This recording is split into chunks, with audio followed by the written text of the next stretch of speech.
All right, good morning. Let's come to order, everyone, please. Let me call to order the Senate Reapportionment and Redistricting Committee meeting for today. And we're going to begin with an opening prayer. Senator Dolezal, would you please tell me your mic number and lead us in a prayer? Okay, you're on. Thank you. God, we thank you for breath in our lungs today. As we were reminded this morning, it is a gift that we don't take lightly, and we thank the opportunity to have the opportunity to serve you and your people. We pray that we would do so with wisdom, grace, dignity, and honor. It's in your name we pray. Amen. Thank you, Senator Dolezal. Well, welcome, everyone. Thank you for being here for our third meeting of the Redistricting Committee. We heard, I think we had 32 folks signed up yesterday, and we heard from probably 25 or 26 people that came, and so we were pleased to have that kind of input from the public. And I see folks here, and we've got a sign-up sheet, and I'm glad that we're going to have people with input. You should have in your folder SB 4, which is Madam Leader's bill. And with that, Madam Leader, I will turn the floor over to you for you to present your bill. And are you mic 9, is that right? All right, you're on the floor. Thank you, Mr. Chairman. Good morning to everyone. It's my pleasure to be here today and go through our bill. Is 4EX. But first, I'd like to thank the chairman for bringing the bill up for a committee to be explained to the audience. And I'd also like to thank members of my caucus at the beginning of this journey to redistricting. I chose Senator Parent to be our lead person on redistricting, and I'd like to thank her for all of her hard work. She did research, she did meetings, she kept us all informed of how this process worked, because she had worked 10 years ago with redistricting, and so we relied on her for her experience and her knowledge of how this process works. And also the members of this committee that's in my caucus, I appreciate all of the support that you have given me through these months, because we've been working all summer, not just on redistricting, but on other things for our caucus as well. But this has been the biggest project and the longest journey that we've taken. So I'd like to start out by making a statement. As Minority Leader of the Georgia State Senate, I recognize that fair maps are crucial to ensuring that every Georgian's vote counts equally. Gerrymandering suppresses the voices and votes of the Georgians that it disadvantages. Unfortunately, the proposal offered by the majority and the process by which the majority appears intent on approving it today falls short of a fair map or a fair and transparent process. The majority seems intent on allowing Georgians less than 72 hours to review and provide feedback on a map that will affect their lives for the next decade.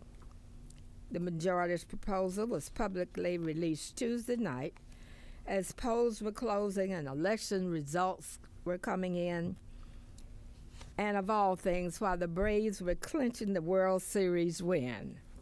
Go Braves. The only thing that prevents this committee from slowing down and providing the public greater opportunity to engage on the majority's proposal and to allow the committee to consider other proposals, like the Senate Democratic Caucus proposal I will discuss shortly, and others the public may present, is the majority's unwillingness to do so. Yes, as you stated yesterday, Mr. Chairman, the governor did set the start date of the special session for November 3rd, but he did not set an end date. We should take due time to provide Georgians a meaningful opportunity to engage in the redistricting process. The redrawing of districts is occurring now. Georgians deserve adequate time now to engage in that process. Moving any Senate map, including the one I'm about to present, out of this committee today is simply unacceptable and an insult to Georgians. Before I turn to discuss the Senate Democratic Caucus proposal, it is first critical to understand the backdrop against which it is offered and against which the entire redistricting process operates. Doing so requires understanding where Georgia is today as a state and who Georgians are today. As the chair has noted, population changes drives redistricting. And over the last decade, Georgia's population has grown by 1 million people. But population change is not simply a number. Each of these 1 million people are Georgians, and we cannot ignore who those Georgians are. The entirety of the growth over the last decade is a result of growth in the number of minority residents. The non-Hispanic white population in Georgia declined from 2010 and 2020, between 2010 and 2020. As I speak today, Georgia is most likely already a majority minority state. As of April 2020, as measured by the 2020 census, Georgia was only 50.1% non-Hispanic white. Over the last decade and the decade before that, Georgia's growth has been driven by Black, Hispanic, and Asian Georgians, and other Georgians of color. Every map the General Assembly passes in this special session must reflect that reality. Every map the General Assembly passes must also recognize that Georgia is not only becoming diverse, but also more urban. The majority of the state's growth over the last decade has occurred in metro Atlanta. Let me turn now to discussing the Senate Democratic Caucus proposal.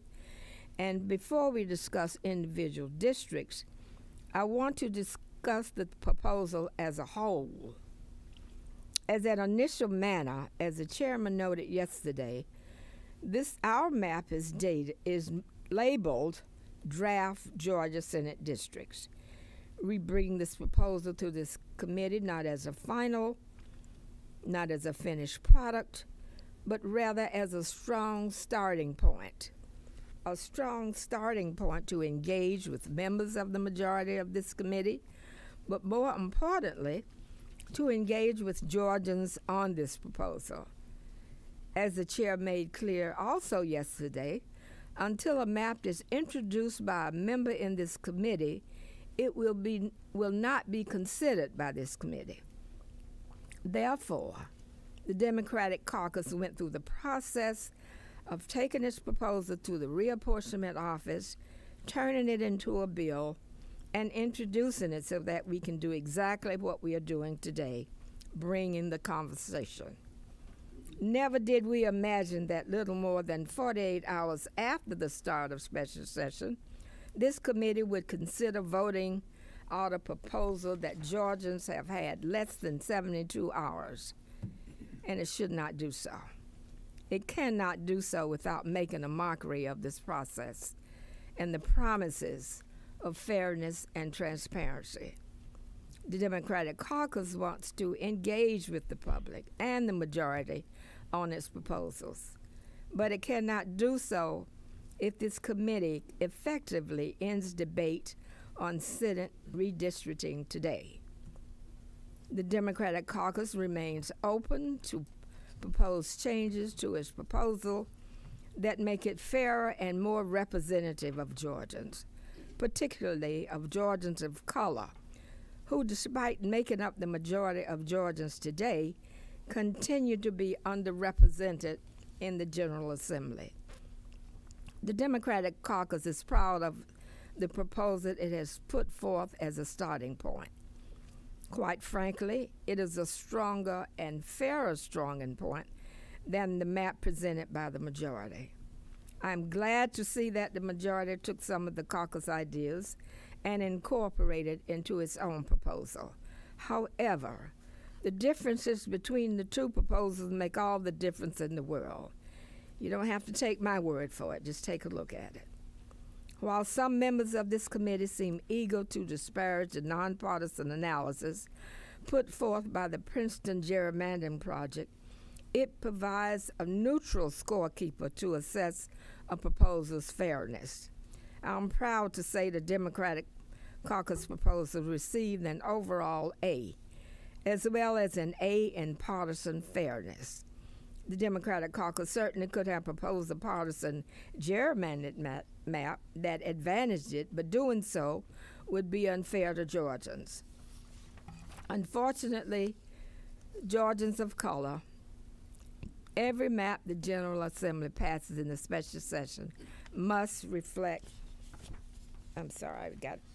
unfortunately, the majority's proposal received an overall F, an F in partisan fairness and an F in competitiveness. Where our two proposals scored the same was that both got a C in geographic features, which measures the compactness of districts and county splits. And it was suggested by some members of this committee that this nonpartisan scorekeeper is biased towards Democrats. As far as I can tell, its work is based solely on data. It is certainly not the be-all and end-all of redistricting evaluation, but it is a nonpartisan scorekeeper. You don't need to look any further than its website to find Democratic proposals elsewhere that receive lower grades, including an F. And the same organization gave a better grade, a C, to the majority's congressional proposal. While a map that gets a C is certainly not as good as a map that gets an A or a B, it's better than a map that gets a failing grade. I want to turn to the area in which our proposals receive the same grade on geographic features. As noted by the chair yesterday, the majority's proposal contains fewer splits than our proposal.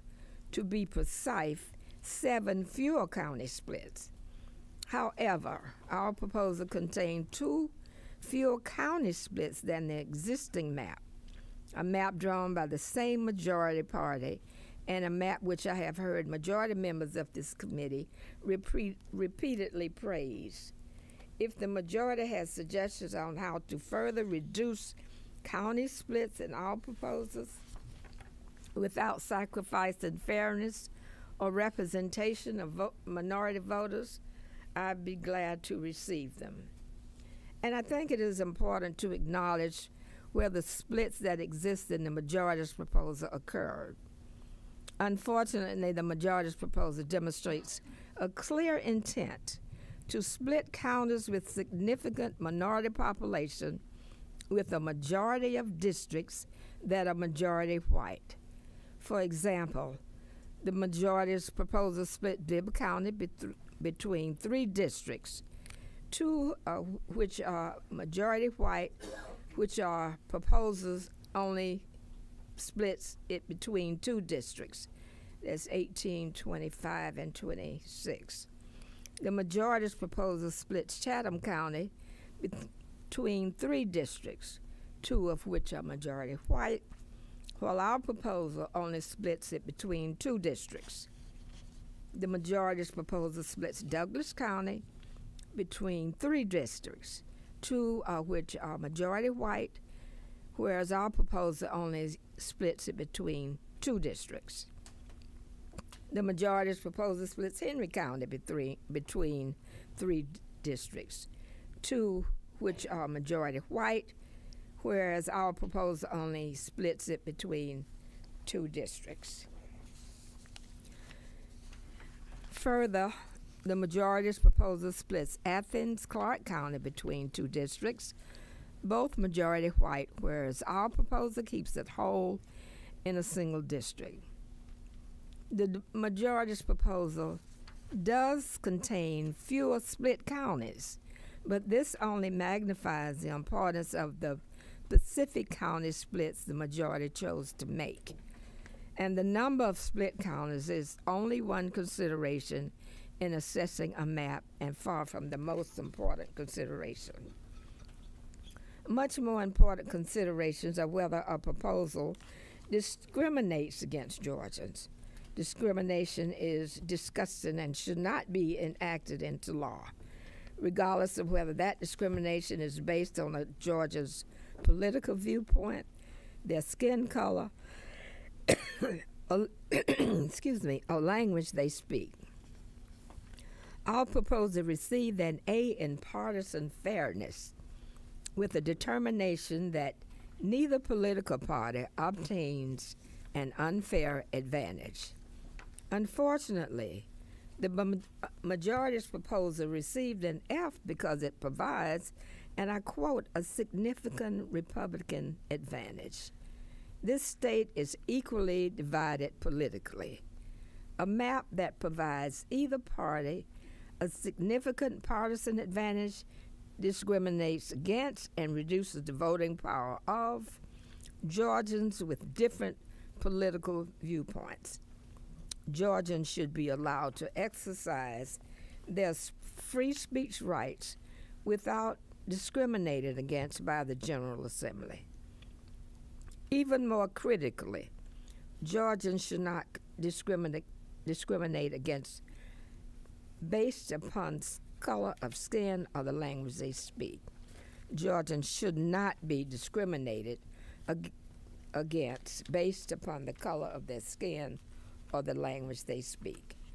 Georgia voters of color given an equal opportunity to elect their candidates of choice.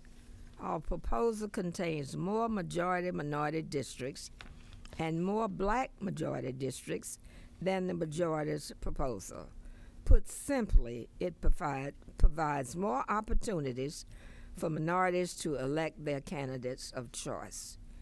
As suggested by some of the commenters at yesterday's hearing, it may be possible to draw even more majority-minority and black majority districts than we have in our proposal. As I've stated, we want the opportunity to hear from all Georgians about our proposal and their suggestions for improving it. But we can only have that opportunity if this committee does not shut the door today. So do not shut the door. Give Georgians the fair process that they've asked for. Now I will turn to each district individually. So we'll start with District 1. It retains the core of the existing district, and compared to the majority's plans, it keeps all of Chatham County contained in only 2 districts, as opposed to introducing another district split into the county. It keeps Liberty whole and moves the northern portion of Bryan to the 4th district.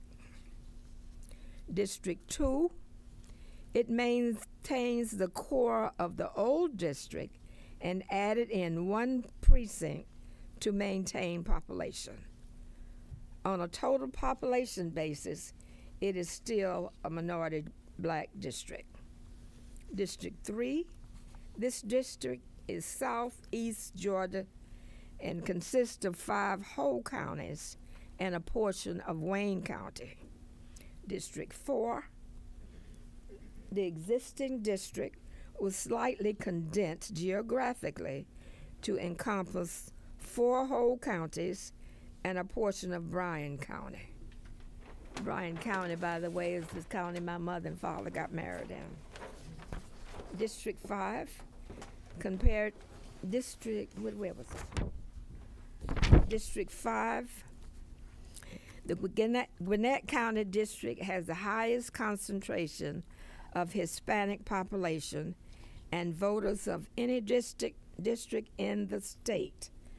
The proposed district increases the Hispanic population and improves the ability of Hispanic voters to influence the outcome in the 5th district. Overall, this district is a minority coalition district. District 6, we made minimal changes to this district, which was overpopulated. The changes involve moving some voters within Cobb and some within Fulton to address the population deviation. In District 7, recognizing population shifts within Georgia, this district was moved from South Georgia to parts of Gwinnett and Forsyth counties that are experiencing explosive growth. This is a new diverse minority coalition district. It reflects the growing diversity of Gwinnett and Forsyth. Nearly 21% of the district is Asian, 19% is Black, and 16% is Hispanic. It is also a competitive 50-50 district based on recent election results. Compared to the majority's proposal, we were able to add the 7th as a minority influence district with a sizable Asian population without affecting the coalition voting that already exists in neighboring District 48, which has elected the only Asian American woman and the only 2 Asians serving in the Senate. Only one of 2 Asians serving in the Senate. District 8. This Georgia district maintains the core of the existing district and is centered around Valdosta with 6 whole counties and a portion of Berean. District 9, it maintains the core of the existing Gwinnett County district. This district just elected a Black representative for the first time, and our proposal maintains and strengthens the ability of Black voters in the district to elect a candidate of choice. District 10 is a majority Black district, and it maintains its DeKalb and Henry core and adds a portion of Rockdale County that is becoming increasingly diverse and was previously in the 17th district. District 11 consists of 7 whole counties north of Tallahassee on the Georgia-Florida border. The majority's plan mirrors this district. District 12, this district previously had 13 whole counties and 2 split counties. We unified the 2 split counties to maintain population and keep its majority Black district. And the majority's plan also mirrors this district. District 13, this district maintains the core of the existing 13th district and picks up the western portion of the old 7th. It is made up of 9 whole counties and 2 split counties. District 14, this district maintains the core of the existing district in Bartow and Cherokee County. The majority's proposal to move this district to Fulton County and splices the existing district to increase the Republican performance of 3 fast trending districts in Cobb and North Fulton. In our plan, this district will continue to belong to the voters in Bartow and Cherokee counties. In the majority's plan, those voters may instead be represented by senators from Cobb and Fulton. District 15, which is one of our members representing that district, Senator Harbison, is a majority Black Columbus area district containing 6 whole counties and part of Muskogee. We added enough population in Muskogee to maintain population while also keeping the district majority Black. District 16, this district consists of 4 whole counties and part of Fayette County. We removed portions of Fayette and added Upson to maintain population. District 17. The existing district is primarily based in Henry County with a portion of Newton County and Rockdale County. Over the last decade, this district had become 42% black and an opportunity district. Henry County grew by 18% overall in the last decade. In the same period, its white population decreased by 19%, and the African American population grew by 60%. The Republican proposal cracks black voters in the 17th district, moving 19,000 black residents in Henry County, currently in the 17th, into the 25th, in which they do not have an opportunity to elect a candidate of their choice.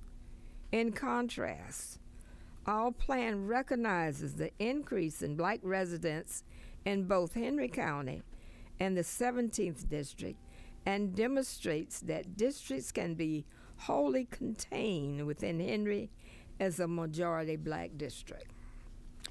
District 18, it maintains the core of the existing 18th district, but is more Macon-centered by removing Upton County and adding Baldwin County and a portion of Jones that was the 25th district previously. District 19. Fans of breakfast at the Waffle House will love this district. It's got coffee and bacon counties, and is smothered on the north by the Onion Belt counties. In total, it consists of 8 whole counties and portions of 2 other counties. District 20. It kept the core of this Houston County area district, but due to population shifts and the relocation of the 7th, this district moved slightly south to pick up Dodge, Telfair, and Wilcox counties. District 21, it maintains the core of this Fulton and Cherokee district. District 22, it maintains the core of the existing district and added in northeast Augusta precincts that were previously in District 24, which is held currently by Senator Harold Jones. This reduced a number of Senate districts in Richmond County from 3 to 2. The resulting county Senate delegation more closely reflects the population of Richmond County. The district also maintains a black voting age population of nearly 57%. District 23, we removed Columbia County from this sprawling district, unified Emmanuel County, added all of Johnson and Fruitland counties, and most of Lauren County. District 24, we unified Columbia County in this district, which now has 4 whole counties and portions of 2 other counties. And we removed a small portion of Richmond County that was previously in the 24th to eliminate that county split and to make Richmond's delegation more representative of the population of Richmond County. District 25, we maintain the core of the existing district.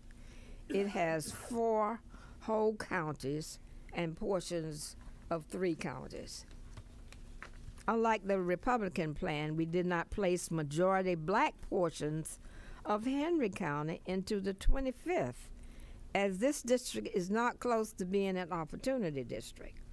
We also removed the small section of Bibb County that was in this district so that the Bibb County delegation more closely reflects its population. In District 26, we maintain the core of the existing district, but we also needed to add nearly 30,000 people to bring it up to population. And as of yesterday, Senator Lucas testified on behalf of District 26 because that's where he represents. As in the existing plan, it has 4 whole counties and portions of 3 counties. We kept the portion of Jones County that is adjacent to Macarena in the Macon area in the district and did not add additional rural areas like Johnson County. We added a few precincts in Bibb and Houston to equalize population. District 27. This was the most overpopulated district in the state. We shrunk the district while maintaining its core and kept it's entirely within Forsyth County. It's the only Forsyth County district. Only one county. That should be really nice for that person. District 28. We maintained the core of this district. Before, the district had 2 whole counties and portions of 3 other counties. The new district is 1 whole county and portions of 2 counties. Both the existing district and the majority's proposal take a small portion of South Fulton County. We remove that county split, which ensures that the Fulton delegation more accurately reflects the population of that county. The majority's proposed plan also places quickly diversifying portions of Douglas County into the 28th. Because the 28th does not allow minority voters to elect a candidate of their choice, we did not do that and kept Douglas in only 2 districts, both of which are opportunity districts. District 29, we maintained the core of this district because District 15 needed more population in Muskogee County. This district ended up moving north, taking the rest of Troup County that it didn't already have and a portion of Heard County from District 28. District 30, the core of existing District 30, which is about 23% black by voting age population, includes fast-growing areas adjacent to Interstate 20 in Douglas and South Paulding counties, as well as Carroll County. We preserved these populations along with additional Douglas County population that was in the overpopulated 35th to increase the black voting age percentage to 33%.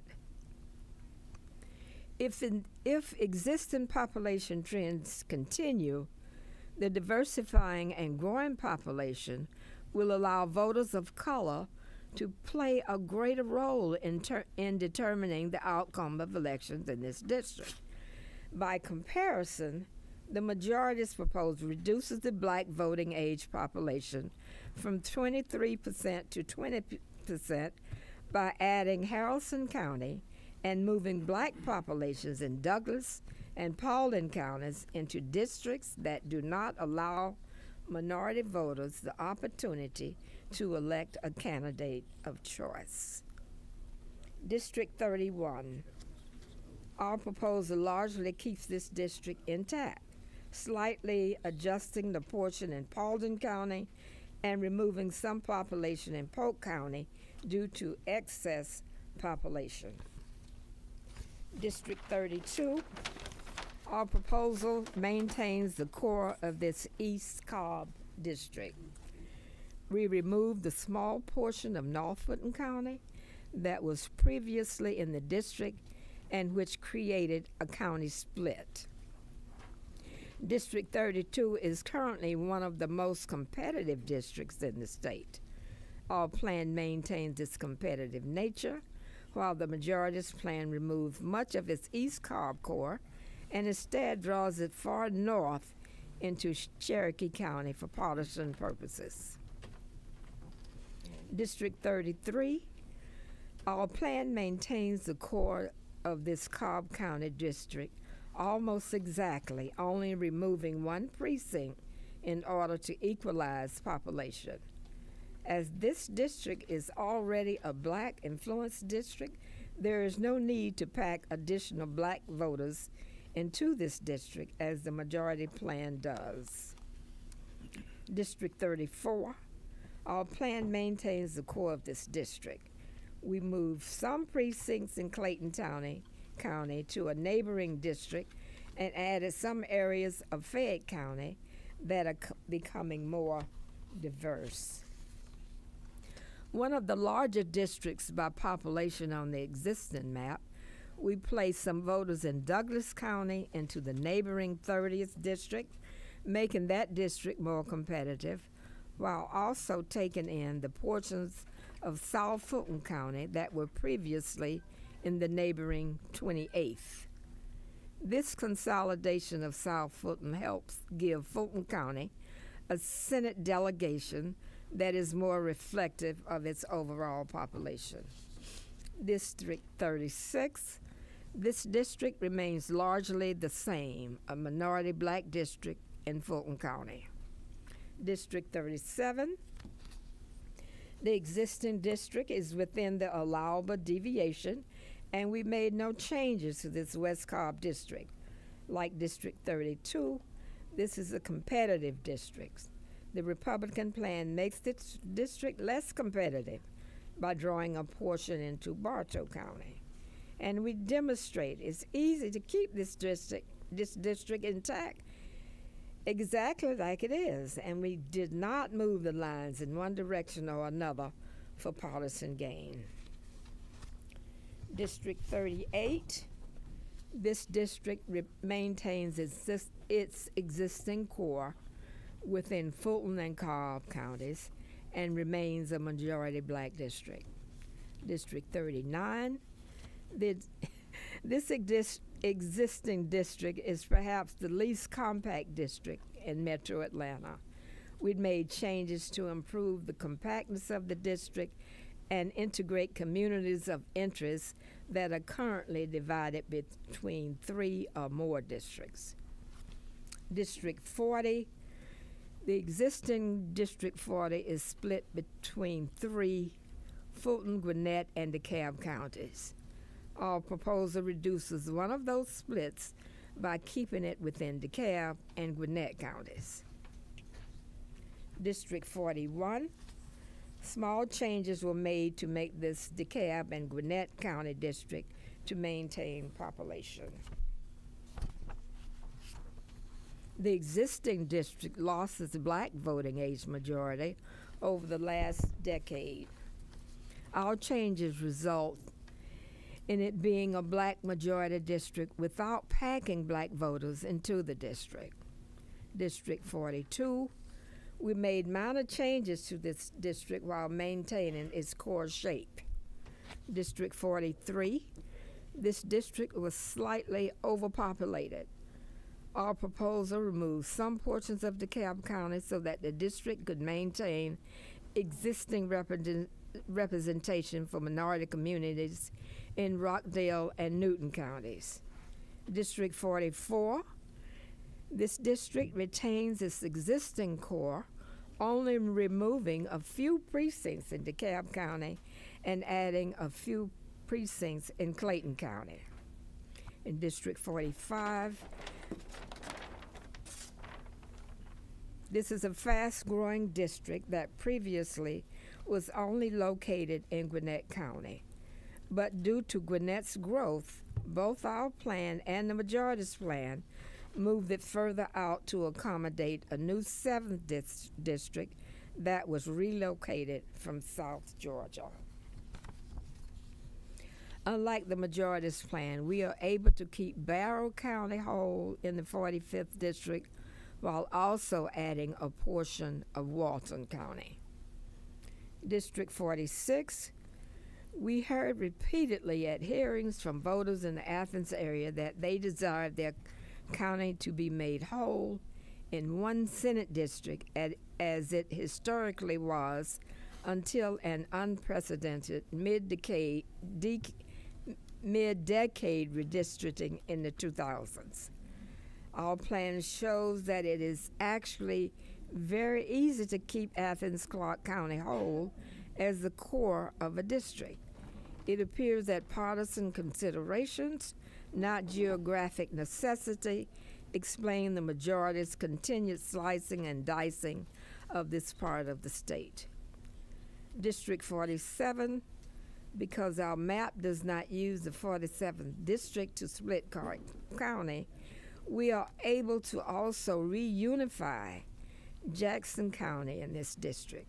It also has 4 additional whole counties and portions of 2 other counties. Combined with districts 45 and 46, all 4 counties that are part of the greater Athens community, Clarke, Oconee, Barrow, and Jackson, are kept whole among 3 districts. District 48.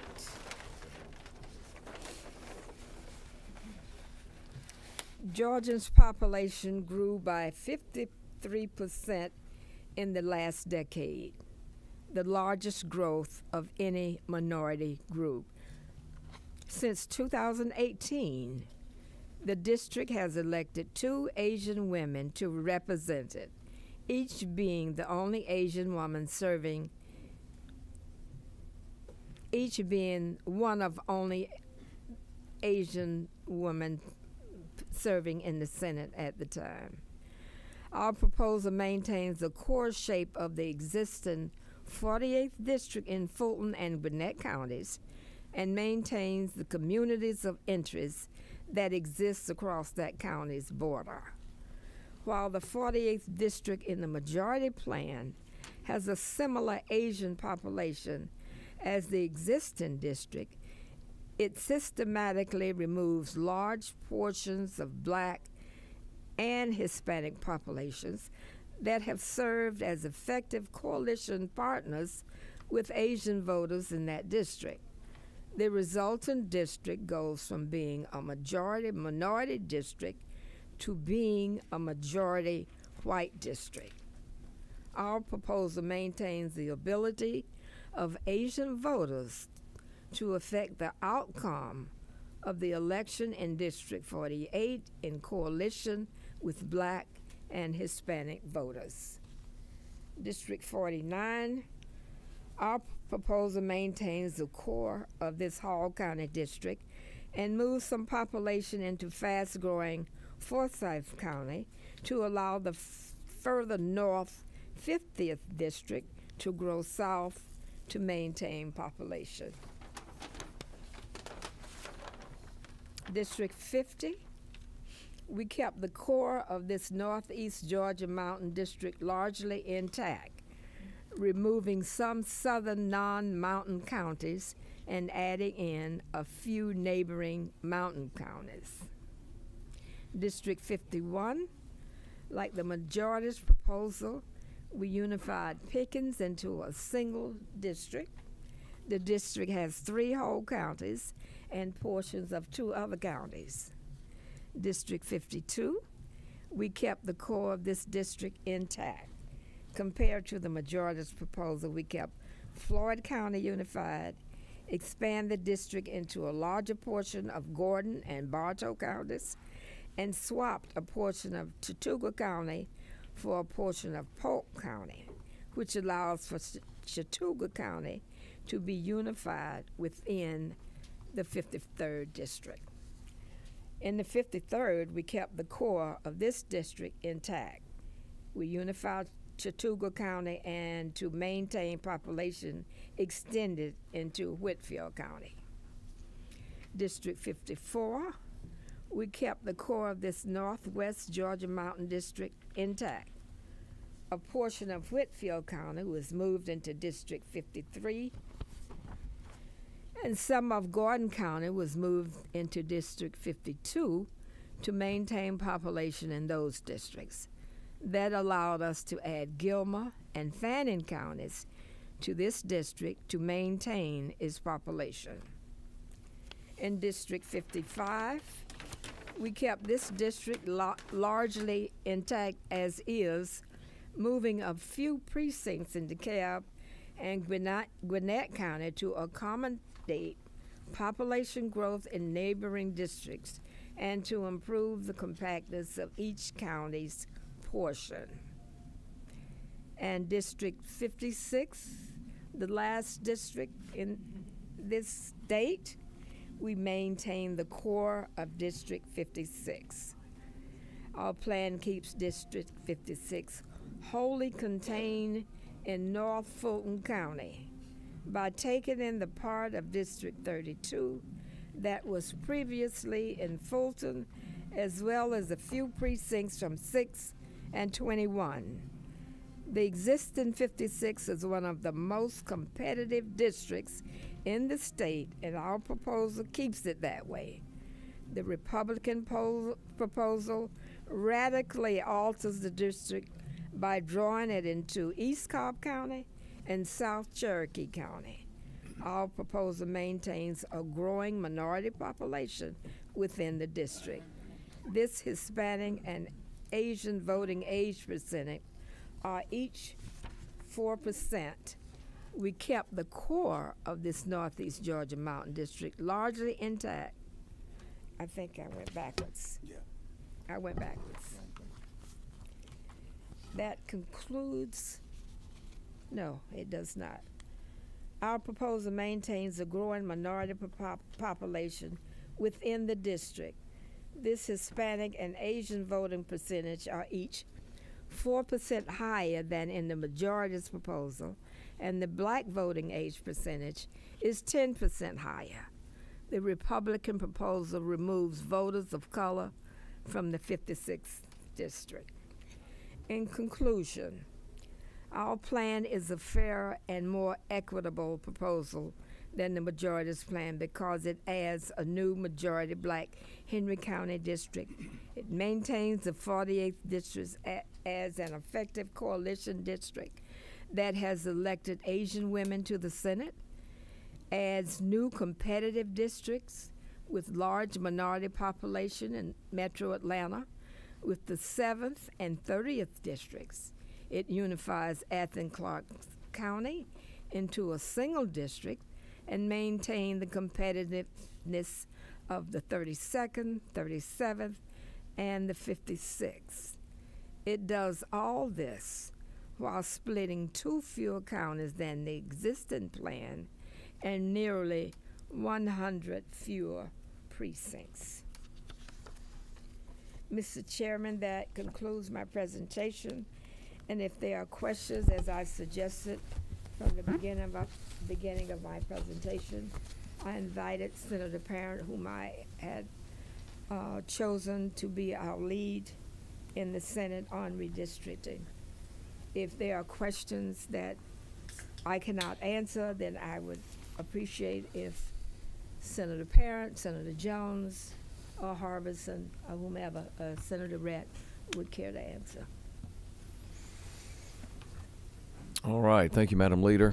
I appreciate that presentation. It was impressive how you had the parade come by right as you were ending. That was impressive. I thought that was my Native Americans back home that were upset when he came down to the protest. Oh, okay. All right. Moving right along.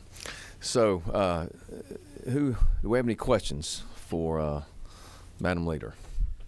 I got one, but Okay, Dr. Rett has one. Senator Rett, would you like to ask okay, what's your number, sir? Are you witness one? Regular one. Mic one, regular one. Okay. Your mic is on. No, I just wanted to say I wanted to thank Madam Chairman for presenting this map and taking the time out to be detailed about it, and that our Democratic Caucus goal is just to try and create a proposal that is fair to all Georgians and reflects partisan fairness, and I just want to thank you for your efforts here today.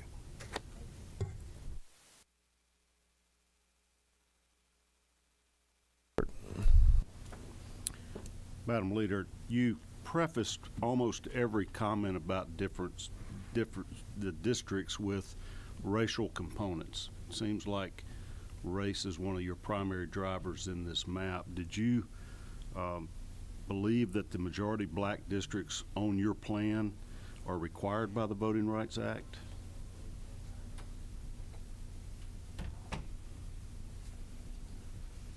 Well, Mr. Chairman,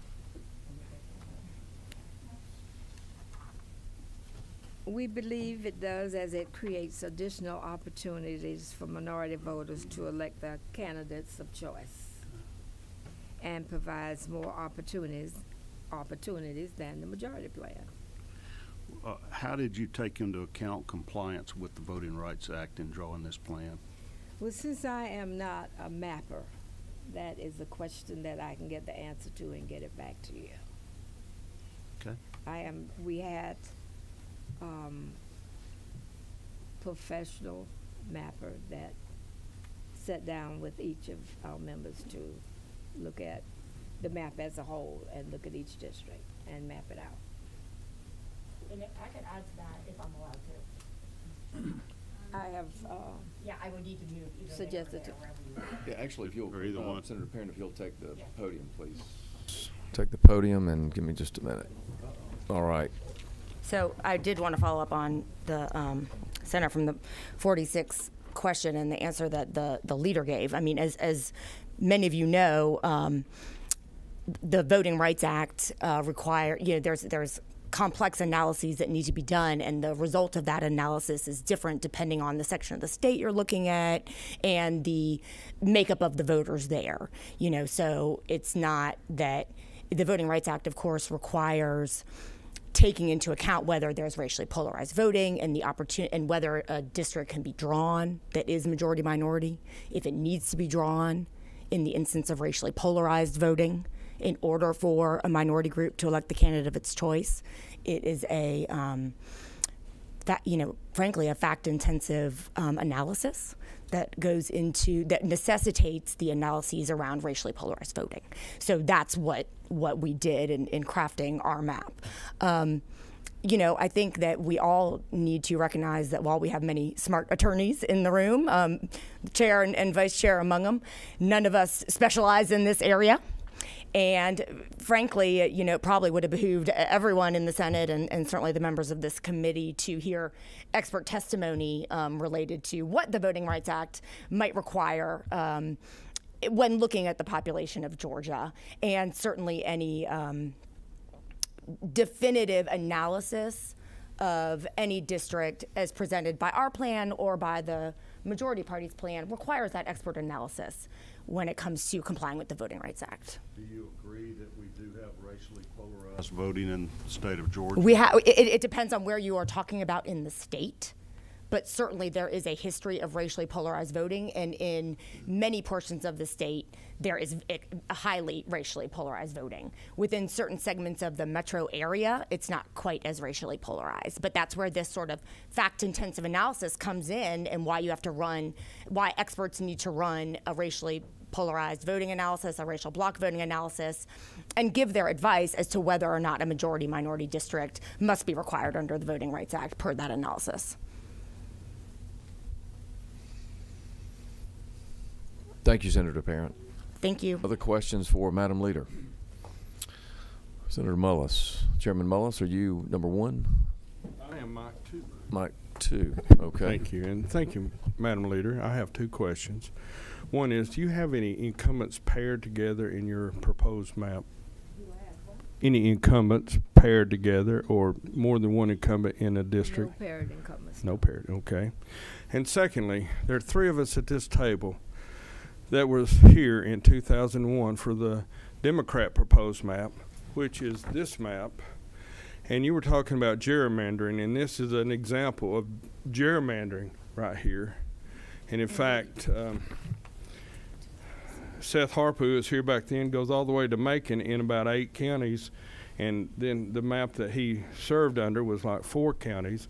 Some news publications, and I don't mean social media, news publication declared this map as a Picasso, looked like a Picasso or Our Waffle House hash brown is scattered, smothered, and covered. Did you vote for that map? I don't recall, Senator. Well, I do, and you Did I did. vote for it? You did, and I voted against that because it looked that way. Anyway, thank you. Thank you, Chairman Mullis. Other questions for Madam Leader? Mr. Whip. Somewhat of a follow-up question, two-part question. Ms. Leader, you indicated that the members all solicited input for each of the districts. Are you saying all Senate members or just the Democrat senators? And if you could answer that question and let us know how Republican senators had input and opportunities to provide input into your proposed map. In our Senate caucus, we sat down and talked together. Okay, so just the Democrats and for each of the districts. In our Senate caucus. And you said you had your mapper to draw the maps. Can you identify who your mapper is? Sure. Can I do that? Do I get to do that? It's Chris Ottman. Okay, I'm not. Is that part of the Senate, the General Assembly Reapportionment Office? No, it is not. We hired our own. Can I ask a follow-up? Sure. Can you Yes. identify how was that paid for? It will be paid from our funds. Okay. We have funds to take care of what we do. Okay. Thank you. All right, Madam Mr. Porter? Pro Tem. Why? Mr. Pro Tem, you're number 5, is that? Thank you. Number 5. Okay. Yes. Yes, sir. Kind of along the same vein that the majority whip was asking, did you receive public comment on the maps? We put our map out on the 5th, I believe it was. So there was no public comment. And so they have We're been well aware out of long enough to get response from the public. So we're well aware of the public comments sessions, speaking sessions, listening sessions that we had throughout the state. We had scheduled 12. I think we had 11. One was canceled due to inclement weather. Were there any public comments along those lines done to create this map? We also had Senator, the Georgia Legislative Black Caucus did meetings around the state as well, and we got public comments from those that testified. Just one more follow-up question, if I could. Those comments, did you share those with the committee or with the chairperson? I'd have to check with the chair of the Black Caucus. I'm not sure. Okay, so I was thinking in contrast, I think the comments were shared with the group, with the committee. So, okay. To help answer that, Mr. Pro Tem, no, I have no understanding of Received any comments? No, sir. Yeah, so there's no input from? Not to me as chairman of this committee. No input had been received from the work that Madam Leader is talking about, the Democratic Caucus and the work that they did and the information they gathered was not transmitted to me as chair. So it's somewhat of a conclusion. It was done in a silo. Yes, for the rest of the committee. Okay. Yes. Thank you. Well, Mr. Chair. Can I say something? Sure. Yeah, I was just about to answer that too.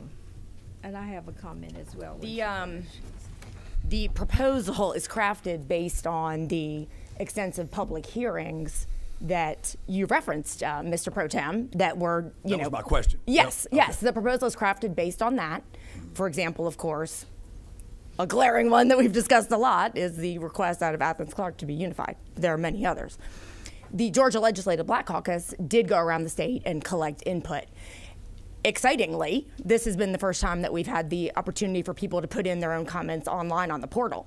And that's been a great, step forward during this process as compared to 10 years ago when I also was able to participate in redistricting. So, of course, many citizens have input that directly to the committee that way. So those, if I may. Yes, Mr. So Pro those, Tem. that gets to the Yeah. crux of my question. So those comments that you collected from Legislative Black Caucus, you're saying they were communicated to the chairperson? Well, a lot of them, yes, Mr. Pro Tem, have been entered via the portal. Okay. as well as communicated to, you know, the members that were able to travel the state and attend those hearings. So if they commented via the portal, Then we have saw them. Okay. That's right. Thank you. I assume so. I don't know exactly how that's been collated by your office, Mr. Chairman, but whatever the process is. Well, yes, we've got the stacks of materials of the 700 plus comments that have been received. I think maybe to add a little clarity, though, Mr. Pro Tem and Senator Parent, that was the repository for anyone who wanted to make comments from around the state. Sure. I think the Pro Tem's questions really speak to the issue of the work that was undertaken by the Senate Black Caucus, and clearly from the majority leader's comments, and I think from yours, minority leader's comments. Sorry about that. The Georgia legislative Black Caucus. Then Senate that information that was specifically obtained and the work and the product of all of that work, I'm unaware of any efforts to specifically communicate that information to me as chair so that I could pass it along to the rest of the committee. Well, and I think there's a distinction between that body or bank of information and the 700 plus comments that were received from around the state. They may be very similar, but whatever the benefit that was obtained by the Black Caucus's work was not communicated to this committee. Well, you're saying it was not presented in a separate collated format. No, I'm saying it wasn't communicated to me in any way, Senator. Well, but I'm saying respectfully, Mr. Chair, that many of those commenters filed via the portal, as well as many of them came to the hearings put on by this committee. And that's not what, yeah. Senator, that's not Okay. what I'm addressing. We agree that whatever was a communication was communicated at the public hearings, we all heard that. But the minority leaders talked about the additional work that was done. And it's that segment of information that I'm speaking of, and that I think was the heart of the Pro Tem's questions. Right, I understand, but they're simply. Hold on a minute, Okay, please. okay. None of that information was communicated to me in any way that I know. Now, there may be some overlap between that and what is in the larger repository that we've held for the benefit of everyone. That was not the Pro Tem's question, and so I just, out of in respect to your question and in respect for the committee, making sure we're all clear on exactly what has come to me as chair of this committee. Well, let me be also very clear. In all the hearings, Georgians asked for fairness, transparency, maps that fairly reflected the population of Georgia, which has grown by 1 million people, 100% of the growth within communities of color. The partisan balance of Georgia has shifted pretty substantially in the past 10 years. The same commentators and those comments that have been received via the regular hearings were also received by the Black Caucus. So we're talking about a distinction without a difference, Mr. Chairman. I'll have to take your word for that, Yeah. since that information wasn't shared with me. I understand. By your caucus. You would be the only one that would know if it's identical or not. And if it's not identical, then we're still talking about a gap of information that wasn't communicated to this committee, and certainly not through the chair. Well, so you can- we're going to move. okay. We're going to move on Mr. now Chairman, to any other. I have a question for you. Well, right now we're taking questions for you, I just Madam want Leader. to So, ask him something about the conversation you just had. okay. It's not too late for those comments to come to you. We still have time that you could take a look at those comments. If we I'll have. be glad to receive them, but with all due respect, here we are, day 3 of our hearings, and now there's an effort to bring that information to us. That, Madam Leader, that's sort of beyond late. But nonetheless, that doesn't mean that we won't receive them. I'll be happy to receive them, and we'll take a look at them. Senator Jones, did you have a question? I don't understand how it's beyond late. I don't understand how it's late at all. Well, because the heart of the comment that's being made by you and Senator Parent is that there was a lot of information that y'all obtained that went into your maps, and you're critical that it wasn't considered by us. And if the first time you expect us to see this is after I've already presented the maps of the work of our caucus, madam, I think that's late. That's rather late. You've denied us the ability to take that information that you could have given us earlier and incorporate it into our thoughtful process of what we have presented. That's what I mean by late. No, but Mr. Chairman. Wait, hold on a minute. No, we're just not going to All right, back and that's forth fine. here. You'll get a chance to speak Okay. later, I'm sure. Sure, thank you. Senator Jones, did you have your hand up? Yes, sir. Let me. What? Oh, 11. All right, gotcha. Yes, sir. My question was about, Madam Leader, about how we maybe determine communities of interest in the process that even this committee kind of went through to talk about communities of interest. So how was that determined? But I did want to kind of address the issue about majority-minority districts. The one area that the Supreme Court is very clear on, even the conservative Supreme Court that we have now, is that our bodies ought to be very reflective as far as whether you're mandated to create them, but you certainly can't have vote dilution, and that's still the one area that they really make sure that we follow. In fact, this body used that same logic when we split Richmond and Columbia County judicial circuits, because it would have been the first time that you actually would have had the opportunity to create a majority-minority district, even though it was a judicial circuit, and you would have denied that opportunity. And that was one of the factors why we actually voted on that unanimously, was that you were going to be creating a majority-minority judicial circuit. And that was also key to the trial court's decision. That case is still going on. We think it's going to pass, and as you know, of course, I voted to split that circuit, but that was one of the key elements, and was one of the key elements that the trial court did too. And I think that's why it's kind of mentioned consistently, because even though the Supreme Court has kind of said you can do political gerrymandering and we're not going to look at that, they have been specifically clear, is just 2 years ago in 2019 said racial gerrymandering, we're going to always look at that. And if you have an opportunity to create a majority-minority district, if you have an opportunity without all kind of crazy gerrymandering, you ought to take it. And I think that's one of the reasons why we kind of preface that, because that's one of the things that even these conservative Supreme Court say you need to make sure that you're looking at clearly. And in fact, that logic was the logic that we used when we split the Augusta Judicial Circuit, and it was good logic because it was making sure that we had an opportunity to create a majority-minority judicial circuit. But I do want to ask the question, Madam Leader, about the communities of interest. You're asking me what is a community of interest? Yes, and how maybe you determine that, because that came up yesterday too, because we kind of went back and forth on it, so now I'm asking Right, you. and we have been kicking that around, and I asked the question yesterday, how did you determine what a community of interest is? And Mr. Chairman, I even gave you an example in the 5th District when you and I had a conversation. For example, community of interest are communities that have the same goals in mind. They're focused on moving forward with projects. And I mentioned to you that down one particular street in DeKalb County, Rockbridge Road, one side of the street is in the 55th, and the other side of the street is in the 41st, but it's the same street. It's just opposite sides. And those communities have been split, and to put them back together with their interests and their focuses on different projects that they're working on together would make put that community back together as a whole.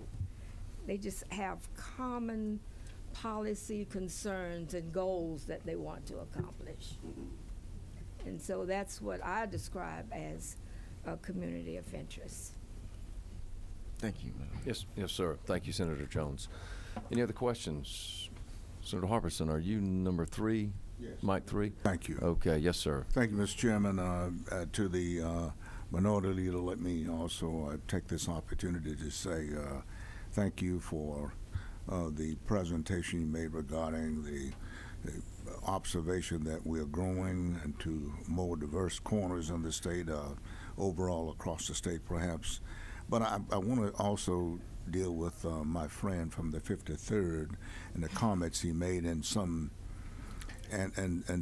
results of that. He is absolutely right about gerrymandering and what happened during that era. He's absolutely right. And the karma and or the results of that came about, and politically punishment, some punishment from that. There's no ifs and buts about it. So I think as long as we subscribe to embracing a moral and legal, sometimes even the legal thing is not justified just because you can do it. But I would say we should subscribe to trying to do the right thing. 2 wrongs don't make a right. And that was a Democrat, and I voted for it. during that era, and that doesn't make it right. It doesn't make it right then. It doesn't make it right. And the objective and ideal goals we should subscribe to is looking for not a Princeton map necessarily, but a Georgia-type Princeton map that we can be proud of, and they say, look how fair we are. Look how fair we can draw maps. Look how fair we can do things. And I think that that should be all, morally, that should be all of our goals that should transcend political things. The information that we're dealing with right now is some of the information that we gathered around the state. It was overlapping information. If you recall, and you were a member of this committee, you remember the same people came up again and again and again in Athens and Forsyth, wherever we were, the same people were going around the state, doing it in Macon, Columbus, wherever we were, and they were presenting the same thing to the Black Caucus and us individuals who are members of that Black Caucus. So I think the idea, the redundance and the information that was duplicate sort of is what we're splitting hairs about, and I believe we can get to a point where we are in agreement that transparency is a big deal. We heard that throughout the testimonies throughout the state, across the state.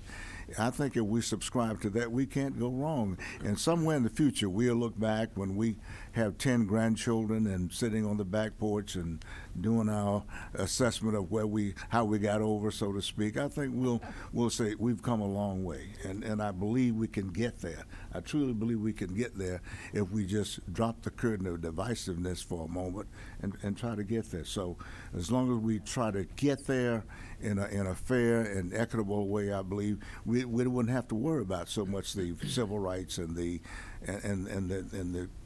Section 5 and Section 2, but they're good guideposts, they're good guidelines, and they should by no means be ignored. But thank you for your comments and your input and that effort. We appreciate it. Thank you. Thank you, Senator Harbison. Senator Dolezal.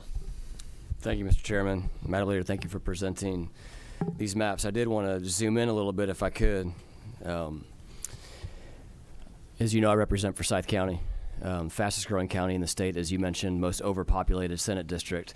So I'm feeling a little bit overworked these last couple of years representing so many people. But Forsyth County is interesting. 98% of the people live in unincorporated Forsyth County. We have one school system that serves the county. We all have a natural interest in Lake Lanier, and we all enjoy both the economic prosperity that comes from Lake Lanier and the leisure enjoyment that comes from Lake Lanier. Senator Harbison just mentioned that he agreed that these 2002 maps were gerrymandered. Currently, I serve about 99% of Forsyth County, and Senator Gooch serves the small northeast corner. The map that we drew would have Forsyth County have 2 senators beginning next year.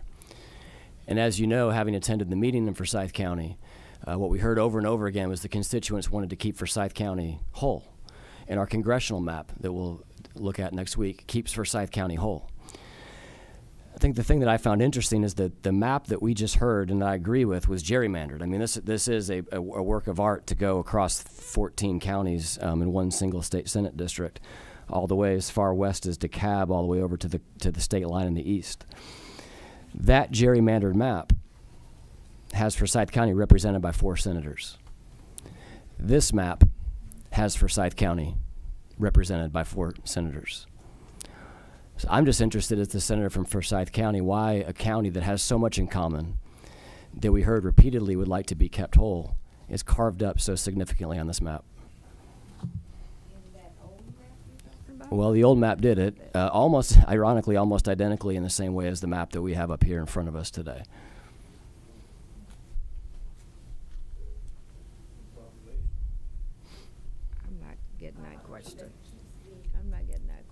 Well, hold on just a minute. Let's give the minority leader a chance to answer, and then if she wants some assistance or wants someone to join in, that's certainly fine. What year was that? 2000? Well, yeah. So the 2002 map, if you look, has. So that's the existing. And Madam Leader, that should be in your folder. The copy of the 2002 map is in your folder, and I think if I can help you, I think Senator Dolezal is asking for you to look at and compare and speak to the similarity of the 2002 gerrymandered map of Forsyth County to your current map of Forsyth County? I have no idea.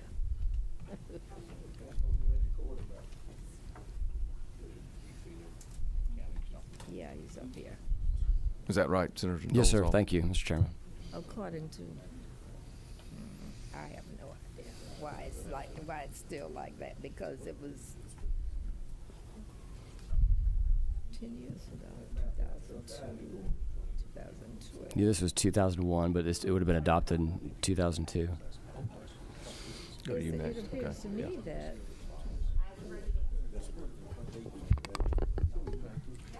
in 2011, the maps were in the hands of, No, ma'am, not 11, 2002, 2001 maps. but he says it's still like that today. Is that? No, ma'am, it's not that way today, no.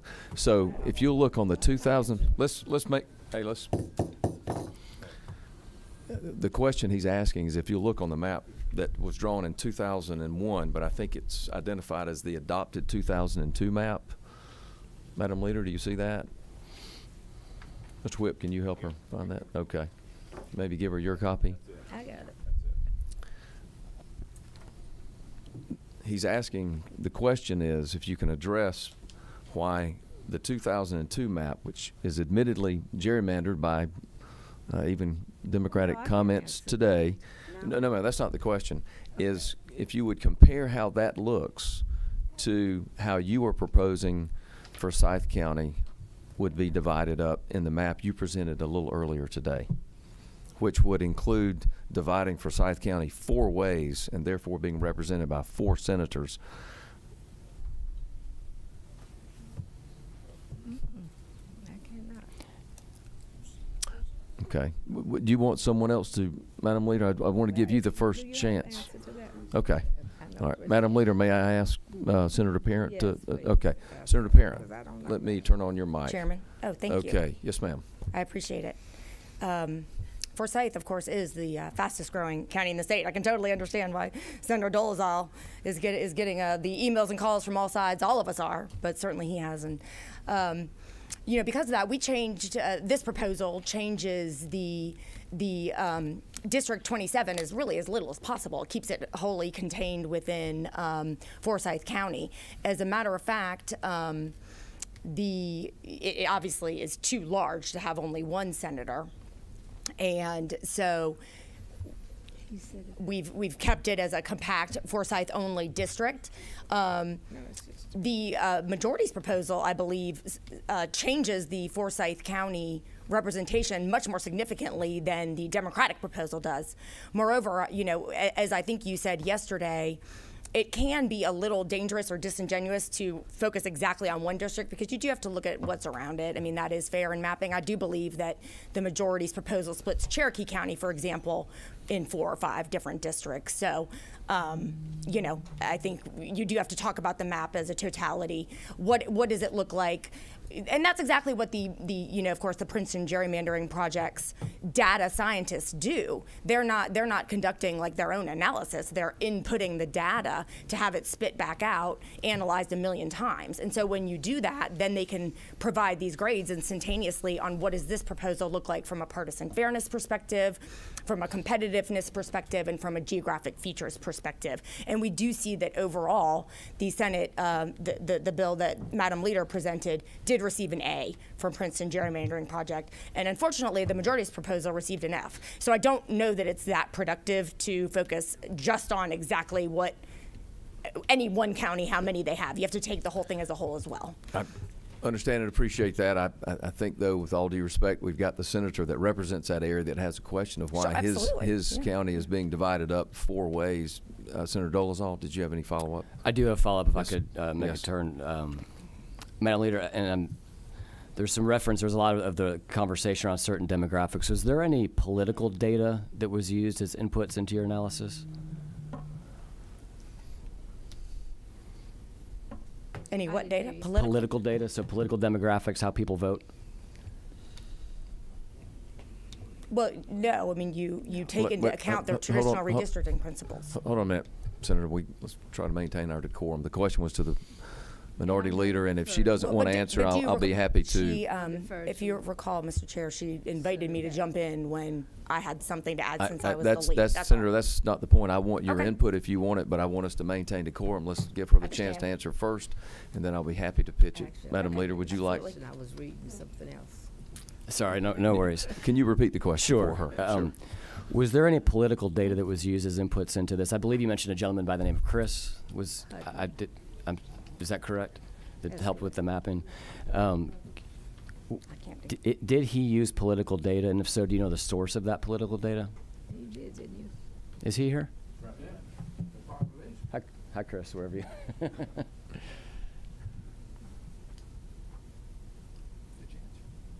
Madam Leader, did you answer? We didn't hear your answer. He did use political data. Okay, thank you.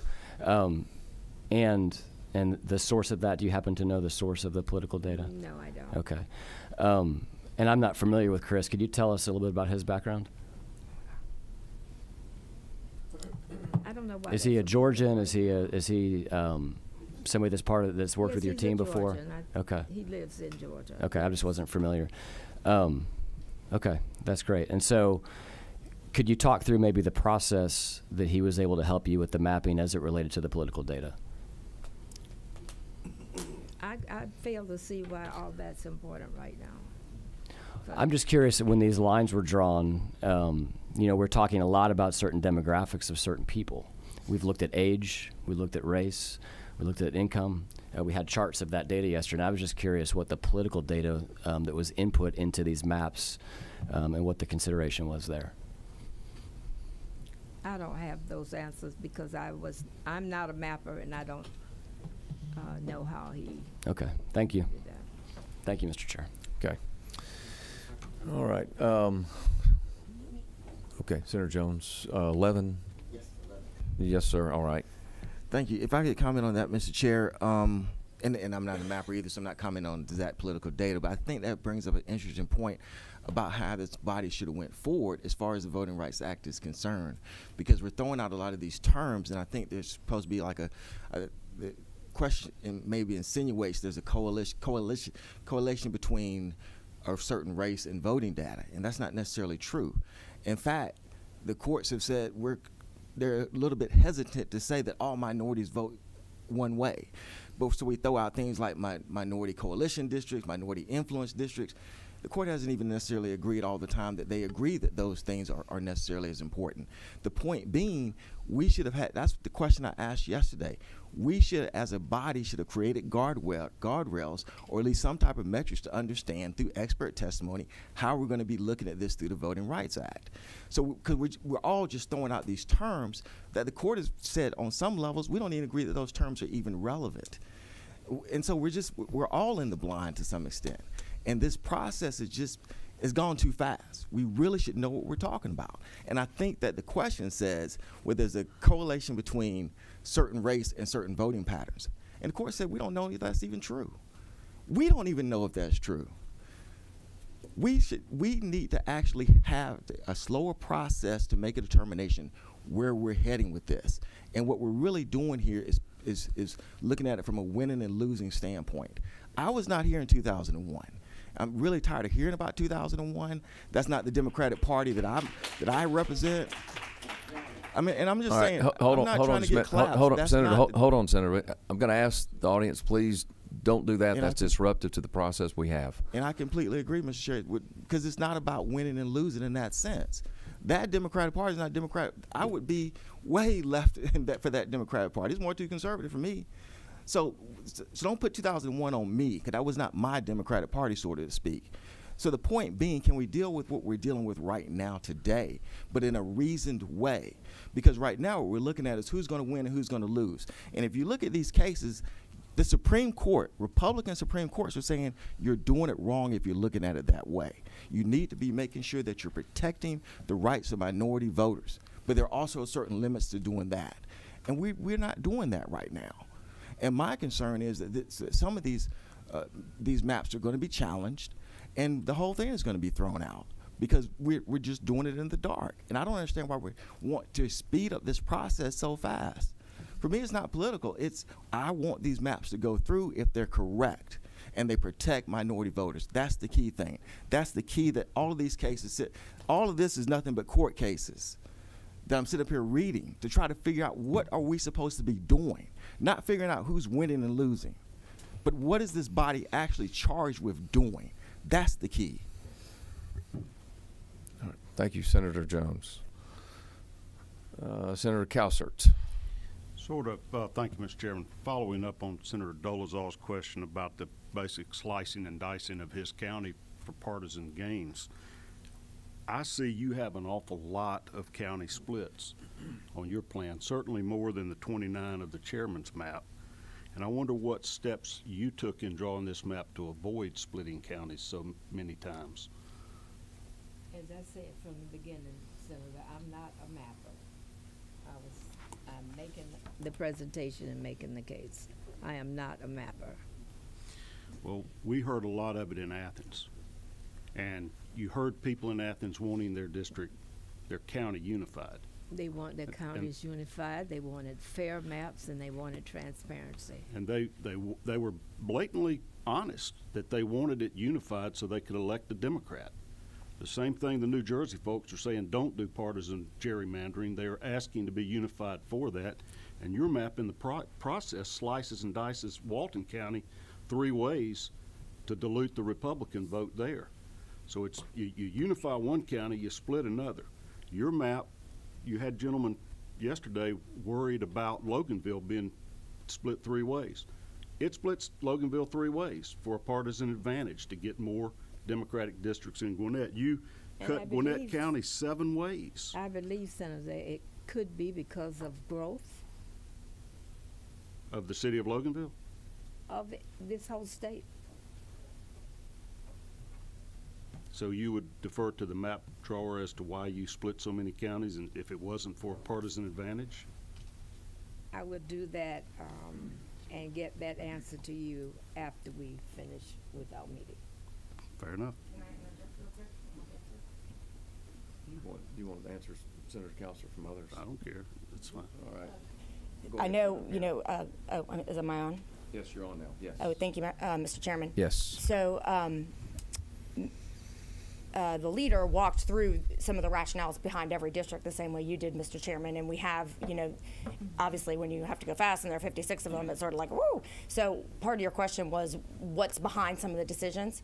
Of course, we would be happy to give you a copy of this document, which tells you the reasons and gives you a lot of the rationales behind it.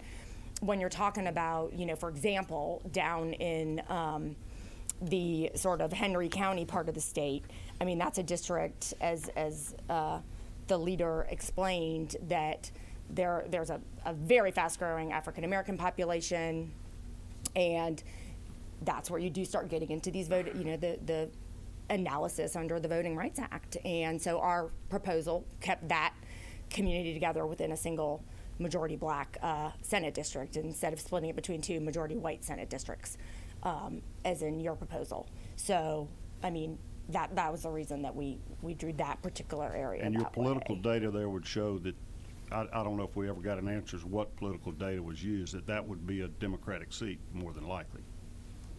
So more than likely. You wanted to put that one together to get a Democratic seat. You wanted to put Clark together to get a Democratic seat. You wanted to split Forsyth to get reduced Republican seats. You wanted to split Walton up 3 ways to reduce it. Well, I mean, it's hypocritical to attack the chairman's plan that only splits 29 counties with one that splits significantly more for partisan advantage, and then come in here and use that same argument to justify putting Democratic counties together and splitting Republican counties. You've got the 45th. I mean, you talk about you're dividing that now out of Gwinnett County into Barrow, significantly bleaching it, making it more white.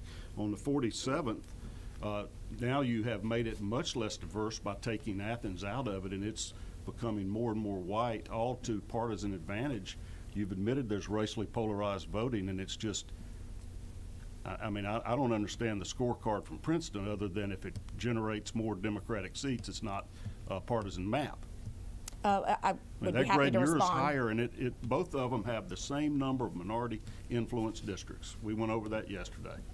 You know, so it's not racial. It's politics. It's partisan politics on this plan, the way I'm comprehending it. I hadn't heard any other justification for it. The nonpartisan groups in the back just applauded a Democratic, comment here to show the nonpartisan nature of those groups. And I'm not following any mathematical or data justifying doing the splits, more splits your way, other than to create more Democratic seats. Well, I'm happy to respond.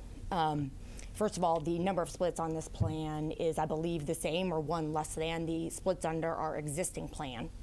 So, which was, of course, put through by the Republican majority 10 years ago. The public complained there were too many splits. Chairman's plan comes up with fewer, and yours has the same. Okay.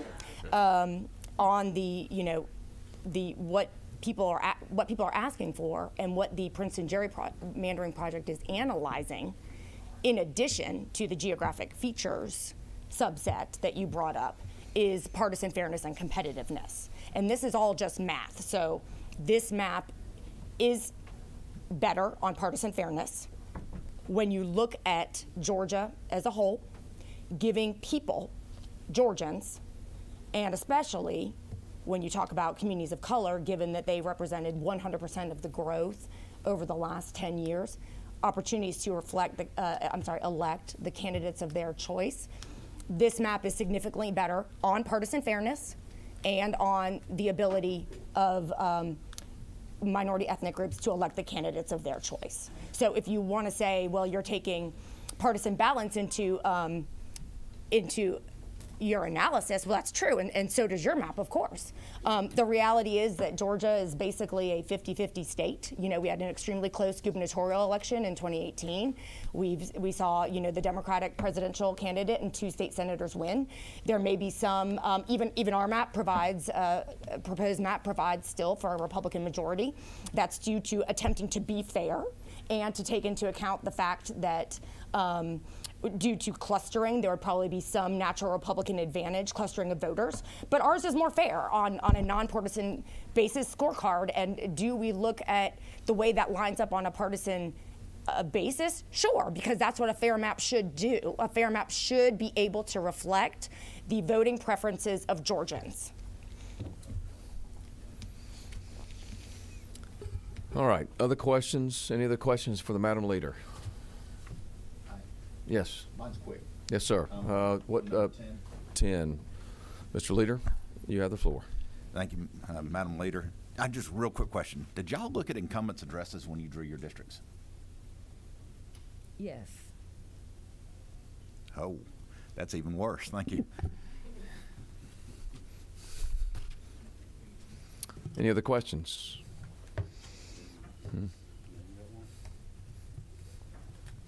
Dr. Burke, did you have? Mine was already asked. Okay, all right.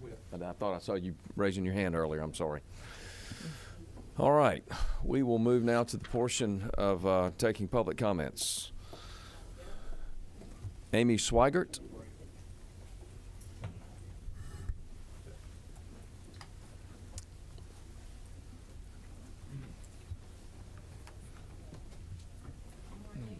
Good morning, Ms. Swigert. Yeah, well, it's actually afternoon. That's all right. It still feels like the morning. And thank you for allowing me to speak. My name is Amy Swigert, and I really am just a concerned citizen who has learned a lot about redistricting over the last several years. I was one of the many, many Georgians that had the opportunity to testify over the summer, and I really appreciated that opportunity. And I very much appreciate having just a little bit more time to give some public comment, not just on the committee map, but also on the Democratic Caucus map. And the reason is because this is the most important part of the process. This is the part of the process where we as voters get to tell you all whether you heard us right when we spoke to you over the summer. We can now tell you, did you hear us, and how did our feedback make it into your proposed plans? And unfortunately, that is the part that is being rushed the most, and that is not right. Senator Parent outlined all of the common themes that we heard during those town halls. They were very, very clear. The first was about transparency and about our ability to comment on the maps.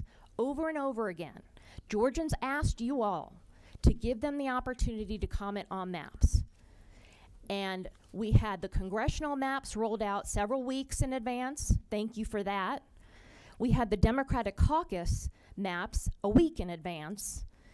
And Mr. Chairman, yesterday you reminded this committee over and over again that you all have had the data for several weeks, yet I don't understand why we only got 48 hours before the first committee meeting to look at those committee maps. That is unacceptable. So I'm not surprised that you got a F from the Princeton Gerrymandering Project on all those other things, because you get an F on transparency and giving us the opportunity to review and comment on your maps. And you also mentioned that, yes, this is a rushed process because we only have 2 weeks and it's Thanksgiving and the governor wants us to do X, Y, and Z. Well, I feel the need to remind you all that you do not work for the governor. And I do not work for the governor. You work for the people in this room, the people in this chair. You work for the voters and you work for the taxpayers, and the governor works for the voters and the taxpayers too. And I'm pretty sure that if I walked out and asked 20 people on the street whether they would want you all to rush through this process that's going to determine how this body functions for the next decade, I'm pretty sure they would say they would not want you to rush through this process. We asked for a better partisan balance. There is no reason why we should be going backward on that. This state, as Senator Parent stated, has been trending in a much more purple direction for many, many years. This is not about your seats or who has what district or which incumbents we're going to protect. This is about our ability to have a voice and a vote. And the voters of Georgia have told us over the last several election cycles that we are a purple state, yet the committee maps do not reflect that, while the Democratic Caucus map does.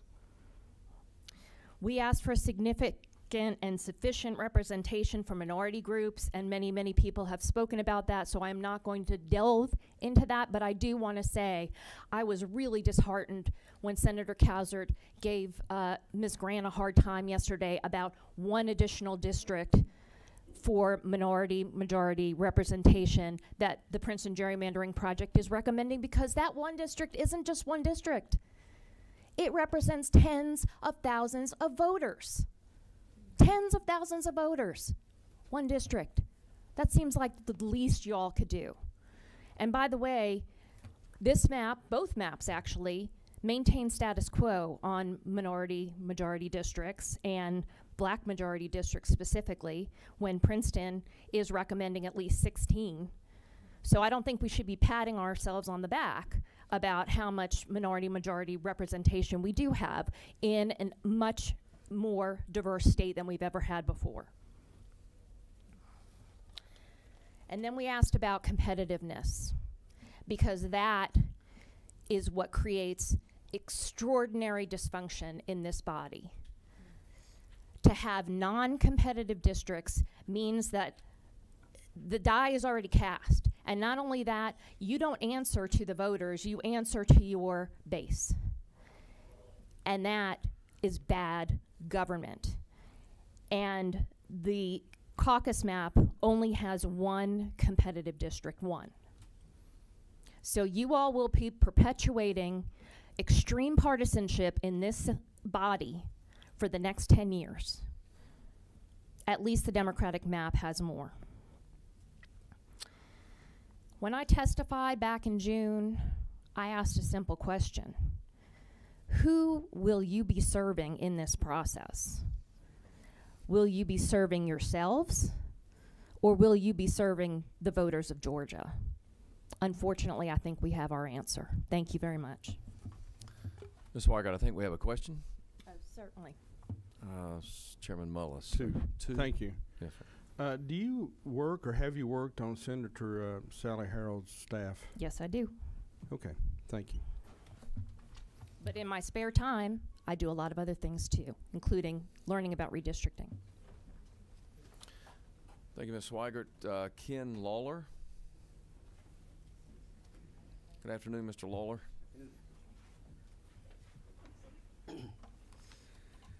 Thank you for the opportunity to speak again on behalf of Fair Districts Georgia. You heard from our Vice Chair yesterday, Ms. Grant. You have in front of you, actually, Allie has these a handout that we did not have ready yesterday because we took the time to produce a new handout. This handout is our a description of the testimony that you heard yesterday from Ms. Grant about the committee's map. So I'm not going to repeat the testimony from yesterday. We also, Ms. Grant testified yesterday about, both maps, the caucus proposal, the Democratic caucus proposal, and the committee map. And so you now have, in the packet that we gave you yesterday, you have our analysis of the Democratic caucus proposal. Now you have in your hands our write-up on the committee map. So I'm not going to repeat all that testimony, but what I want to do is address a couple questions that came up yesterday, and I think it would help to understand a little bit better about how these Princeton benchmarks work. And I'll see if I can simplify it to the point of really making sense out of it. We're a 50-50 state when you look at statewide election numbers, the governor's race, the 2020 presidential, the 21 runoffs. We're very, very close. That does not mean that you should have a state senate that has 28 districts per party. It doesn't mean that that's what happens. What happens is, as we know, Democrats tend to cluster in cities, Republicans are spread out. The idea of the benchmarks is this. Princeton builds 1 million simulated maps. These maps have no political intent built into them. They follow all the guidelines and all the principles of redistricting, but they have no political intent whatsoever. All they're trying to do is discover the natural political lay of the land in Georgia. Where are people living? And if you drew 1 million maps at random, following the rules, what would be the statistical likelihood of maps with different partisan shifts? And what the benchmark shows, what the benchmark shows is that anywhere, and I'm going to express the benchmark in terms of the partisan lean of the state. The benchmarks show that the state has a natural Republican partisan lean of between 0, meaning equal, and +4 districts for Republicans. That's just a natural occurrence of the way people live in Georgia, and that's based on voting patterns. And we use political data from the 2018 governor's race, the 2020 presidential race, and we chose one of the Senate runoff races from 2021. So the benchmark says that anywhere between 0 and 4 advantage, natural advantage for the Republicans, makes sense, which would mean either a 28-28 map or up to a 32 Republican, 24 Democratic map. So I'm going to refer to the benchmarks as the natural lean. It's the plus or minus. So then the benchmark says 0 to +0, or really call it 0 to +4 would be natural. That would reflect the voters' preferences in Georgia, anywhere in that range. Now within that range, it's a bell curve, it's a statistical distribution. It turns out that the range, within the 0 to 4 range, the 1 to 3 portion of that range, the +1 to +3, is the most likely. 88% of the million maps are somewhere between either 1, 2, or 3 seat advantage for the Republicans. But anywhere between 0 and 4 is considered fairly representative of the state. Now, the map proposed by the committee is a +5, so it's outside the bounds of that range. Imagine for a second if a map were to come in front of this committee that had a +1 for the Democrats. It would be a 29 Democratic seat proposal versus a 27 Republican seat proposal. I think you would all agree that that map would fall way outside the bounds of what makes sense.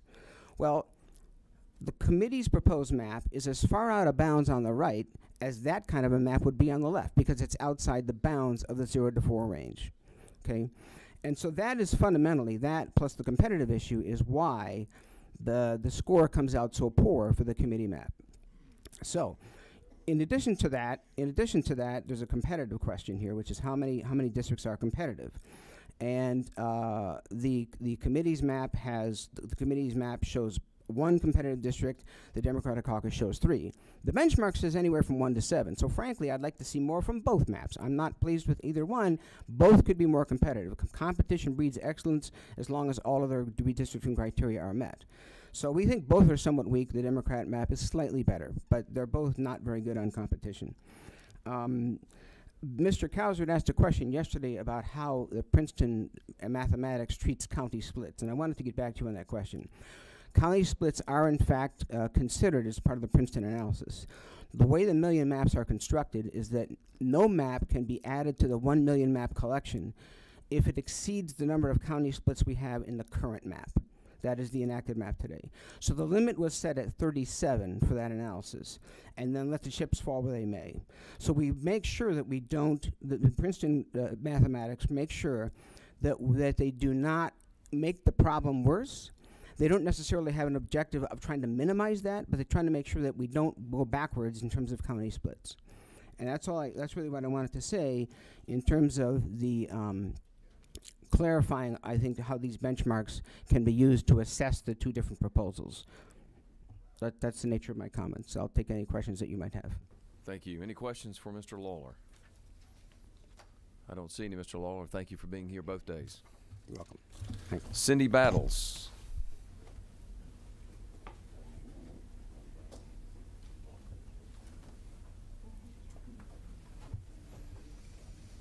Good afternoon. Good afternoon. Lovely to spend some more time with y'all. I know y'all love my face. So I really appreciate what I've seen here today. I'm going to be really honest. And here's a couple of reasons why. First, Leader Butler, the People's Agenda would agree with you. We would really love to see more majority-minority districts. You mentioned that you had not added enough of those in your maps, and we agree. I, along with a number of other organizations, actually emailed y'all the GeorgiaUnityMaps.org website, where we did kind of take the maps and create the opportunity for more majority-minority districts because of what we're seeing in the population of Georgia. We are trying to increase the opportunity for more representatives of color in this body. I've heard from both Republicans and Democrats, y'all are not crazy about my maps, and that is fine. I am honestly not here to help Democrats or Republicans win a race. I am here because I represent the People's Agenda, and we want to see more diversity in the Georgia Assembly to give more people the opportunity to elect members who represent them. I want to talk a little bit about what we've seen here today and what we saw yesterday, because I think that the questions that were asked to Leader Butler and Senator Parent were very fair.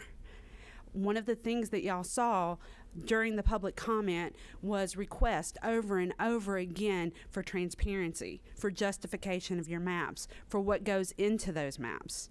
I'd like the same questions asked about the maps that we saw yesterday. And one of the things that I would like to see is the opportunity for the public to come and ask those questions.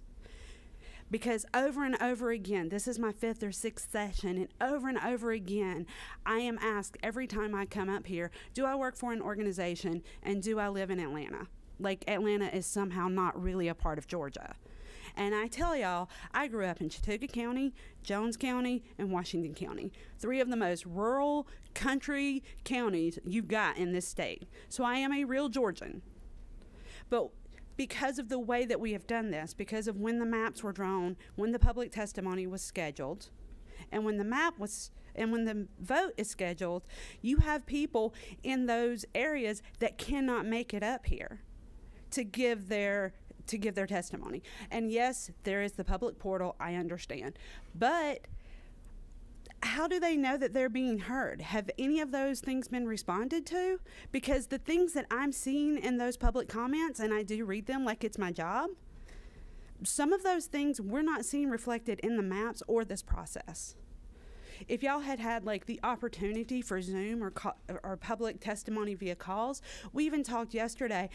I mean, when I called my Lyft driver today, he almost refused to bring me up here because I had to prove to him that the parade hadn't started because they're afraid of what traffic's going to look like. This process is incredibly important for the people of Georgia. I started doing what I do because of what I saw around Georgia and how it impacts resources, policy, those kind of things. So giving people more time to look at your maps, to hear what went into your maps. Population, okay. So Savannah is split into how many different Senate districts to protect counties that surround it. What's the population makeup of Savannah versus the counties that are protected? Like, the people of Savannah should be able to come up here and ask you those questions. The people of Athens should be able to come up here and say, hey, actually what we said is we wanted our city protected, not necessarily our county. So what I'm going to say about this process on both sides of the map is we want these questions asked about both maps. We want the people to be able to come and hear them. I understand it's a special session. I understand Thanksgiving is coming, but this impacts the people of Georgia for a decade, and they should have the opportunity to ask those questions, and they should have the answers. That's it. I'll yield the rest of my time. If anyone has questions, I'm happy to answer them. Thank you, Ms. Battles. Any questions? No questions. Thank you, Ms. Battles. Kiana Jones.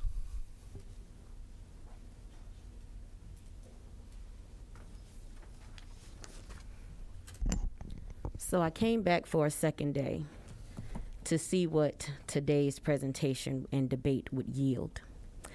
And first, I would like to say thank you to Mr. Waffle House Scattered, Smothered, and Covered for being awake this morning, because you nodded off half of yesterday. I got you on video.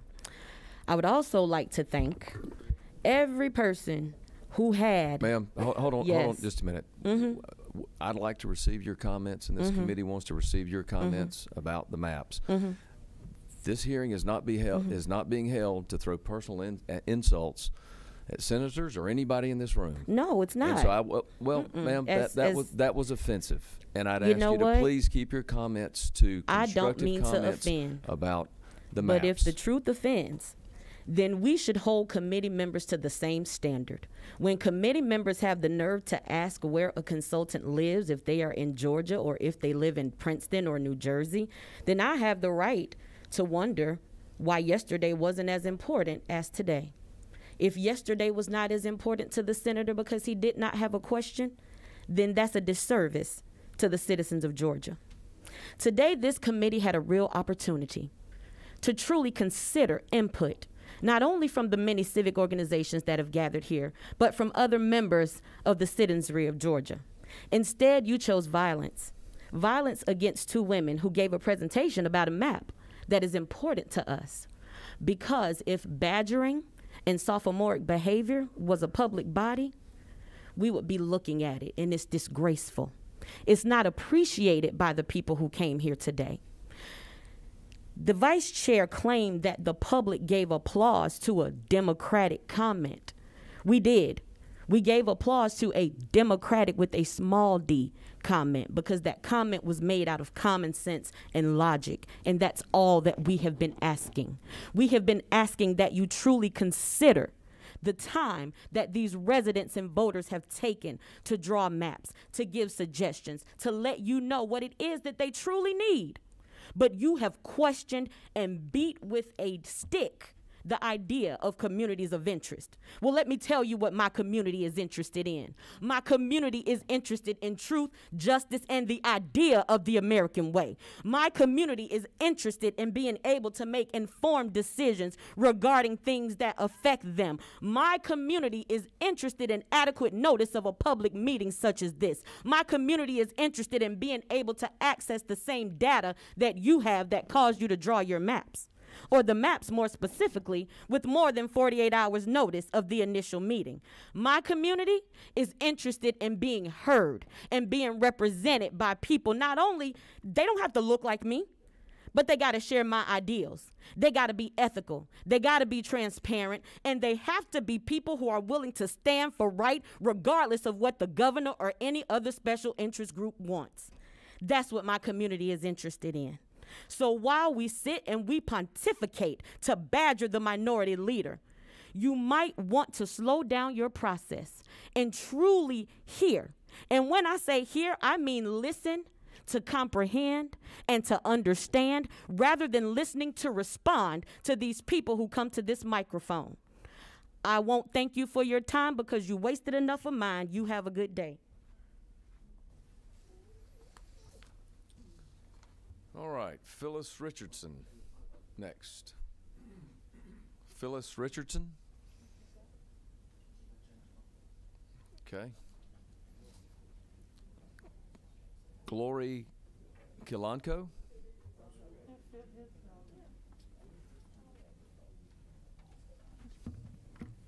Yes, ma'am. Welcome. Thank you. Can you state your name so I know? Sure, Phyllis Richardson. Okay, thank you. I didn't change. I just want to thank you for this opportunity to speak. A lot of what I was going to say has already been said. I do see the difference in the conversations of the maps presented yesterday and presented today. I would hope as we move forward that we would continue to treat each other in the same manner that the other party has treated, as you all were treated yesterday. There were some questions that were a little harsh today or a little demeaning toward the leader. I will say I was the first one to clap, and I didn't clap because I was Democrat or Republican. I clapped because what was said was true. And I was always told that the truth will shine through any darkness. And the truth is the truth. We can't change the truth. We can change facts, but we can't change the truth. And so there were times that people asked questions, and sometimes those questions were answered, and other times they were not. And so I just want to ask this question, seeing that questions were asked, and this is to the majority regarding the maps that you all drafted.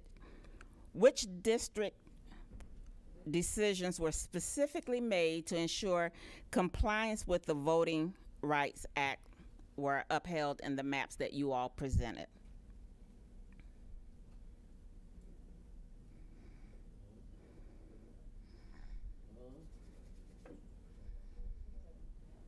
Ma'am, you can finish your comments. Well, I was asking a question. Yes, ma'am, but the format is we take public comment. Members of this committee are allowed to ask and answer questions. Okay. Second thing I would like to say, or the third or fourth or fifth, wherever I'm at, is that yesterday you were asked about where that no one presented maps to review since everyone spoke about community maps. And the reason those maps were not presented is we were not given a portal to present those maps. And so there are tons of maps that have been done by different communities that we would have loved to have been reviewed and seen, but because there was no access to present those maps, that's why you all don't have the maps. And again, I think it was very unfair for maps to be dropped on Twitter when here in Georgia we have an issue with broadband. And so there are many individuals in the state of Georgia who could not even access those maps because they don't even have the ability to even get on the internet. And so if we are truly trying to serve the public, then we must make sure that we are really putting the public first. Because one thing that we all must remember, this world is consistent of change, and change will happen. You cannot stop change from happening, and one day there will be an election coming soon, and there may be an opportunity that each of you may not be in the seats that you hold, not because of anything relating to black or white, but just because of what you did or did not do to take care of the citizens of Georgia. Thank you. Any questions for Ms. Richardson? Ms. Richardson, I have one, if I may. Sure. For the maps that you're alluding to, that there was apparently you have some knowledge, or maybe you were involved in some desire to transmit maps to this committee. Was any effort taken to bring a printed map and drop it off at any senator's office, either in their district or here at the Capitol, or with any official at the State Department, here at the Capitol, here at the state? Yes, but the problem with the process, by the time you all release maps so that we could show you what our community of interest maps look like, we didn't have the time because there's a process to drop any maps or bills in the hopper, and the time that you all allotted did not give an opportunity for that to happen. Yes, ma'am. My question was not about bills being dropped, and I'm sure you're aware of this, but it takes a member of the legislature, and on our side, it takes a senator to drop a bill. So the public can't do that. So No, you weren't restricted to dropping bills because you don't have the ability to do that.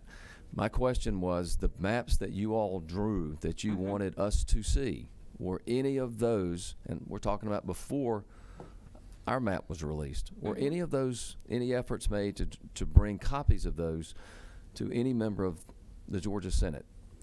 We, as the citizens of Georgia, wanted to compare all maps, both the maps that you dropped and the map that the Democratic caucuses have dropped.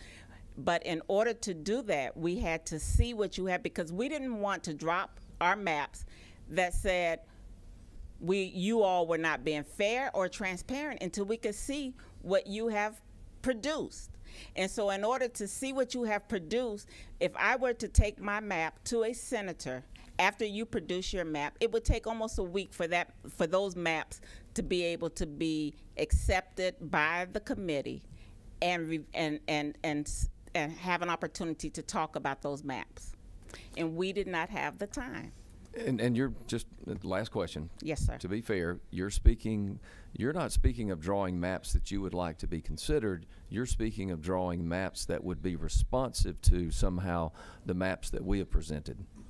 Because there's nothing that stopped you from dropping maps off last week that you wanted this committee, either party or both of us, to consider with regard to what you would think would be a fair map for us to consider going forward. Was there?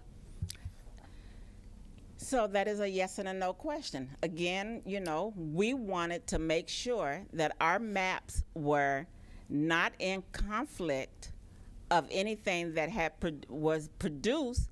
We didn't want to say, oh, you didn't do X, Y, and Z, and you did it. And we could not do that until we saw what you put out. And once you put out, then we did not have the opportunity.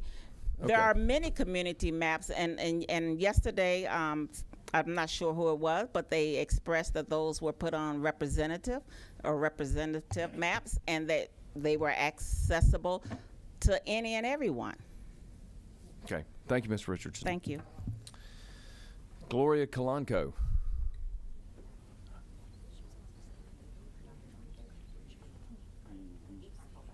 It doesn't make sense. It doesn't make sense.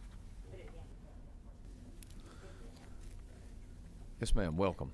Thank you, Mr. Chairman. Yes, ma'am. Good afternoon. Glory Kilanko is my name. I'm the founder and CEO for Women Watch Africa. Mr. Chairman, I thank you for your patience because you called my name 2 times yesterday. I was viewing the session online, and I kept shouting each time, I'm here, I'm here. So today I said I must be here in person to share my little concern with you all.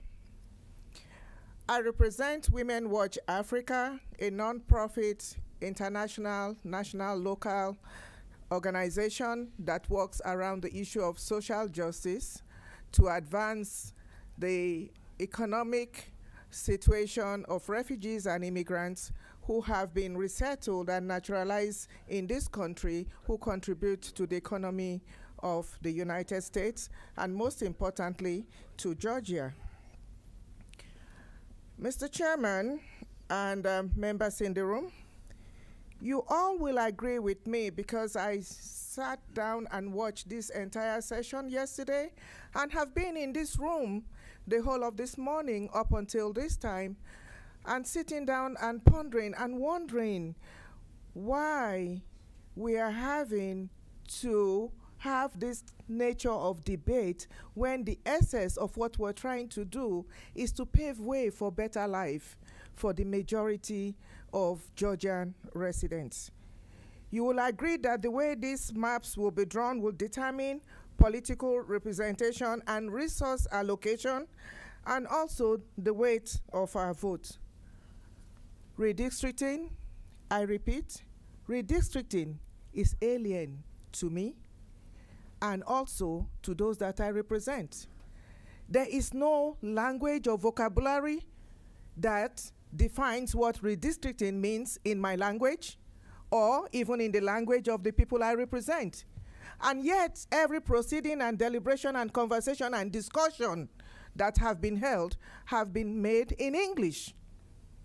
I represent a large chunk of population who don't speak English. But at the same time, we contribute to the economy of this country, and we do know one thing in simple terms, that redistricting means to us resource allocation. It means good roads, it means healthcare, it means good schools for our children, it means representation, it means a way of life that paves way for future generations and generations yet unborn. And so we strongly know that redistricting also means affordable housing. When COVID struck, my community were the first to be laid off work because a majority of them work in chicken factories and meat processing plants. You all eat chicken. They were the first to be thrown out of work. And these are people who don't have health insurance. And so redistricting to us means paving a way for health insurance and bringing resources and good health. So let's break it in simple terms when we are talking about redistricting, as opposed to using the jargons that confuses us. I sat here, and to be honest, I was one of those who clapped. And why did I clap? Because I was wondering, why are we discussing 2001 and 2002 when we are in 2021 and talking about how we change lives of people? We talk about information being disseminated, being shared. We talk about public portal and how these maps were dropped by Twitter. Again, I represent people who do not read or write in English, who do not have Twitter, who do not have internet access, or who do not have broadband. We had to seriously struggle with the school system when COVID struck for instruction to be sent to parents via text messages, because the parents that I represent did not know how to go online to support their children's education. That is what redistricting means. How do we support our children's education in a manner that no child is left without the opportunity to be educated? Mr. Chairman, we have asked for a couple of things, demanding that our input not be heard, because I'm not going to repeat everything that has been said, but to be taken into consideration in terms of when your final map is drawn, to be drawn with equity, fairness, and justness. Redistricting should not be something that protects only those who are in office, but to pave way for this average citizen. I represent a community that is told that we are underserved, underrepresented, undercounted, hard to count. They call us all kinds of names. But then we have struggled to be part of the system. We have come to say we are no longer undercounted, but we are a group that is never to be resisted.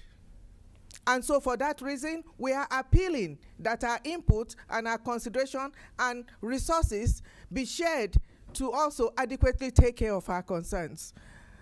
May I, Mr. Chairman, say that we should spend some more time to have some deliberation in a manner that will be inclusive, so that some of these deliberations would be in languages of people who contribute to the economy of this country, so that they can be part and parcel of this entire process. That way you can beat your heart and say you have done justice to the people of Georgia. And I would leave you to say, I grew up with a very wise grandfather who says, when you find yourself in leadership, be careful what you do, because governments come and go, but the people of the land will forever remain. Thank you. I'll take questions. Thank you. Any questions? Any questions? I don't see any. Thank you, ma'am. Thanks for being with us. Lorenzo Creamer. Yes, I'm so sorry. Okay, all right.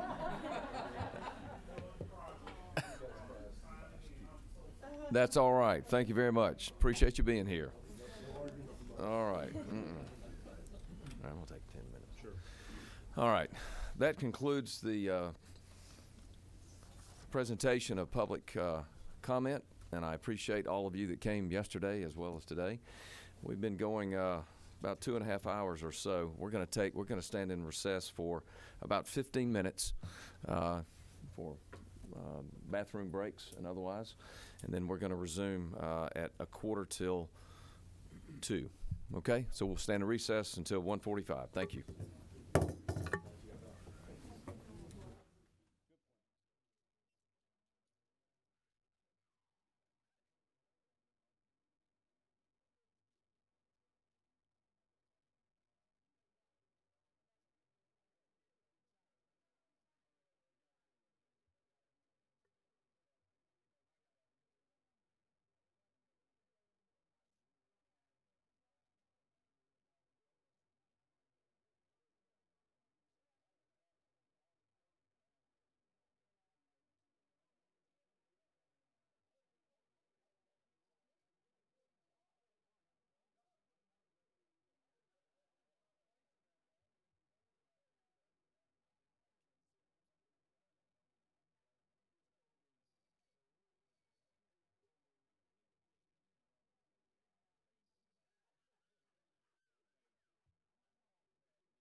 All right, let's come back to order. Thank you very much. Thanks for giving us, for folks coming back. I want to thank those of you that have come for public comment. We've now concluded that portion. I want to thank the members of the committee for continuing to remain active and involved, and obviously this is something that is important to all of us and our constituents back home.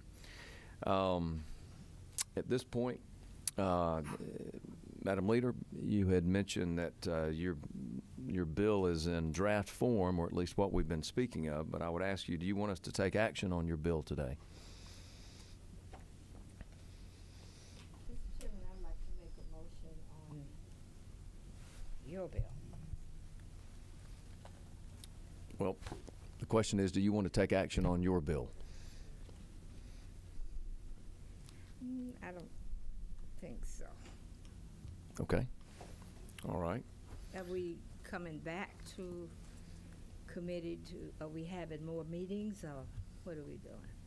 I don't know exactly what your process is anymore. Well, we may have more meetings. We clearly have other work of this committee to do, so yes, we have other work that we have to do. But I understand you don't want to take action on your bill.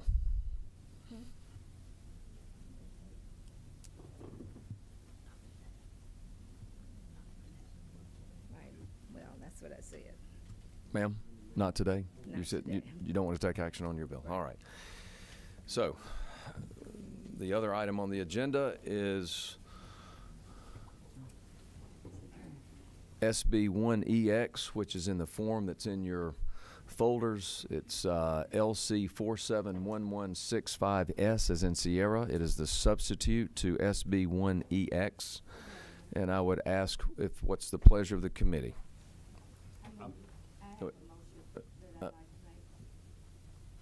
Just a minute. We're going to,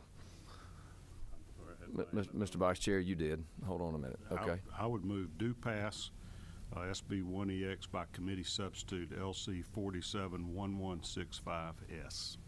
All right. We have a motion. Do pass LC 471165S as in Sierra, substitute to SB 1EX. Is there a second? Second. We have a second. All right. Is there any discussion? Second by Senator Miller. Yes. Mr. Pro Tem. Is there any discussion? I move to table LC 471165S, Senate Bill 1EX. All right. We've got a motion to table.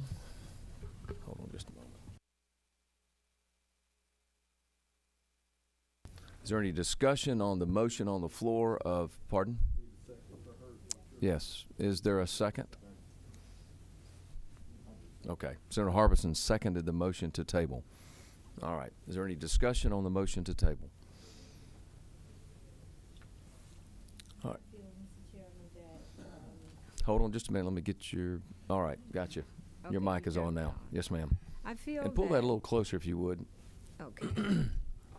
I feel that the people have come here to listen to us discuss these bills and go through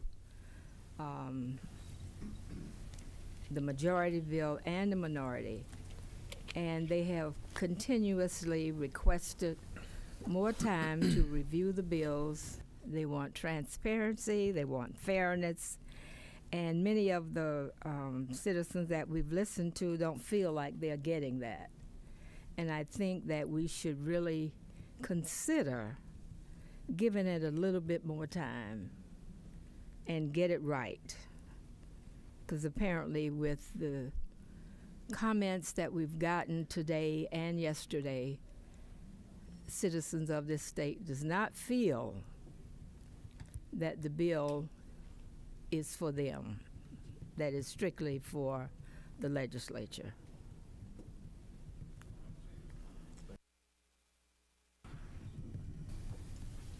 Senator Caucus.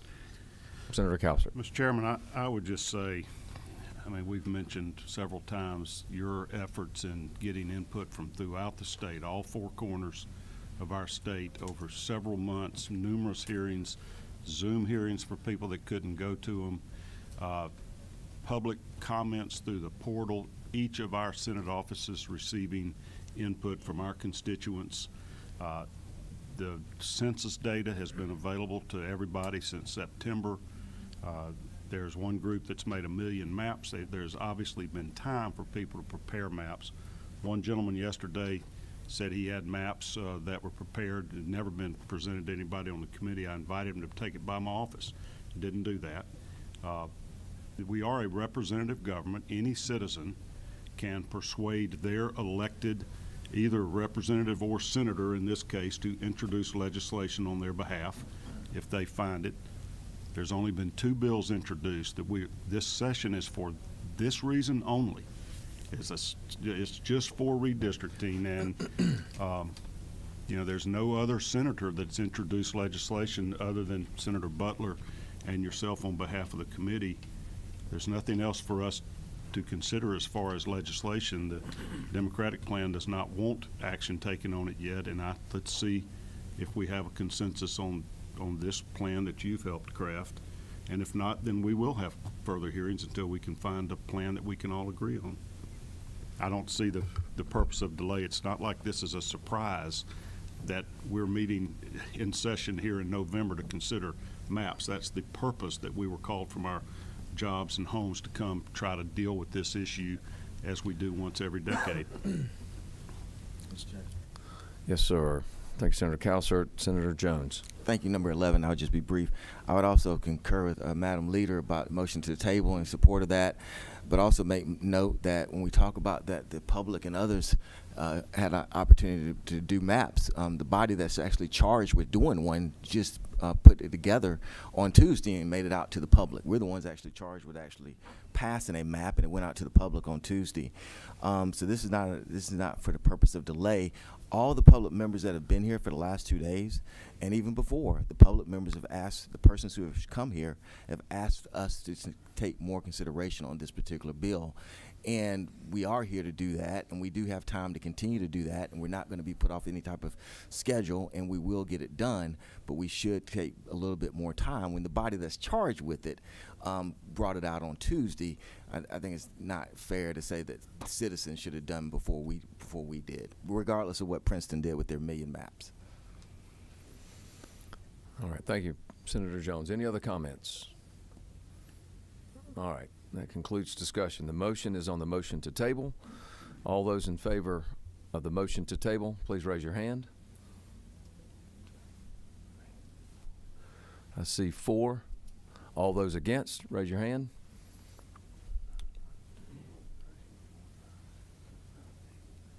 The motion fails. All right.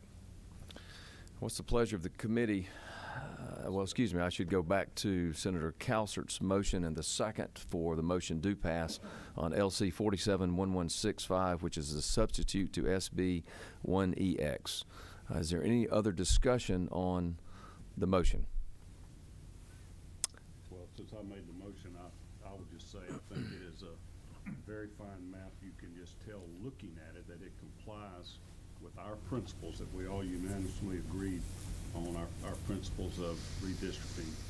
We're advised by our nonpartisan redistricting and reapportionment office that is available to both parties. They have drawn this map, not a partisan private source drawing it. The legislature's nonpartisan office has drawn it.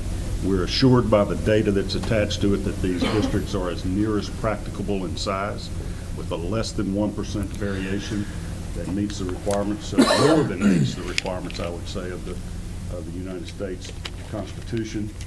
We are in compliance with the Voting Rights Act, and we're advised of that by the nonpartisan legal counsel that's been hired by the legislative body to serve both parties.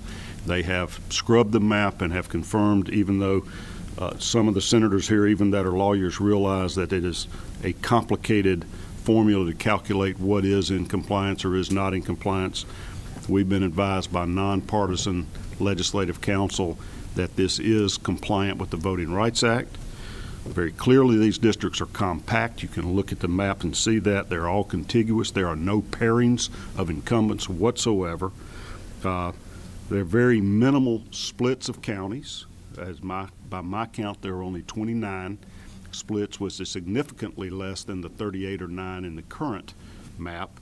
So we have been compliant with all of our requirements. And as far as partisanship, the groups that are claiming that they want to be nonpartisan in this process, it is clearly not drawn for partisan purposes because it reduces the Republican majority and increases the Democratic minority representation in the state Senate. I think it's the way maps ought to be drawn. I think we have honored our citizens of our state, and I think we have honored the principles that we have bipartisan agreement set for our guardrails. We were asked previously, what are our guardrails? Well, the guardrails are these principles, and we have followed them, and I think it's an admirable process and product that you've come up with here, and I would encourage everybody to vote in favor of this. Right. Any other comments? All right, seeing none from the committee, I just want to make a few comments, and I want to begin by thanking those that have worked on the product that we have to vote on today. I appreciate it, and quite frankly, Senator Caucus made a lot of the comments more eloquently than I could, and what I had wanted to share with y'all. But one thing I do want to address, and that is this issue of timing. And I have to go back and remind folks that most chairs and committees that do the work of this once a decade have somewhere between 6 to 8 months to do this work, and we virtually had 6 to 8 weeks to do it. And that was very impactful on the process, impactful on our ability to move efficiently relative to what other decades may have produced on their timeline. But I think it's very telling, as Senator Caucus said, that as we sit here, no other maps have been introduced other than the minority leader's map, and it's not in a fashion or in a state that she wants to take action on. So after all of the work that's been done, after the months that were spent going across the state, taking in public input, and 3 days into special session, we have one bill on which we can take action. There have been no amendments offered. And so I think from a timing standpoint, those that say that somehow the timing wasn't right, and we even heard comments that suggested that maybe we need counsel.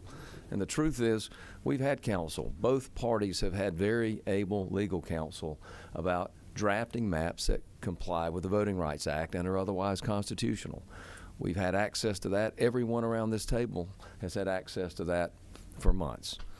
So with that, that'll conclude the discussion, and we've got a motion do pass by substitute, SB 1EX of LC 471165S. All those in favor of do pass, please raise your hand.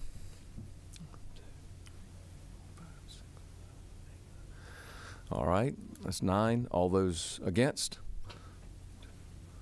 4 against. Motion passes. All right. Is there anything else to bring before the committee today? With that, thank you for your time, thank you for your patience, and we'll stand adjourned. Who abstained on our team?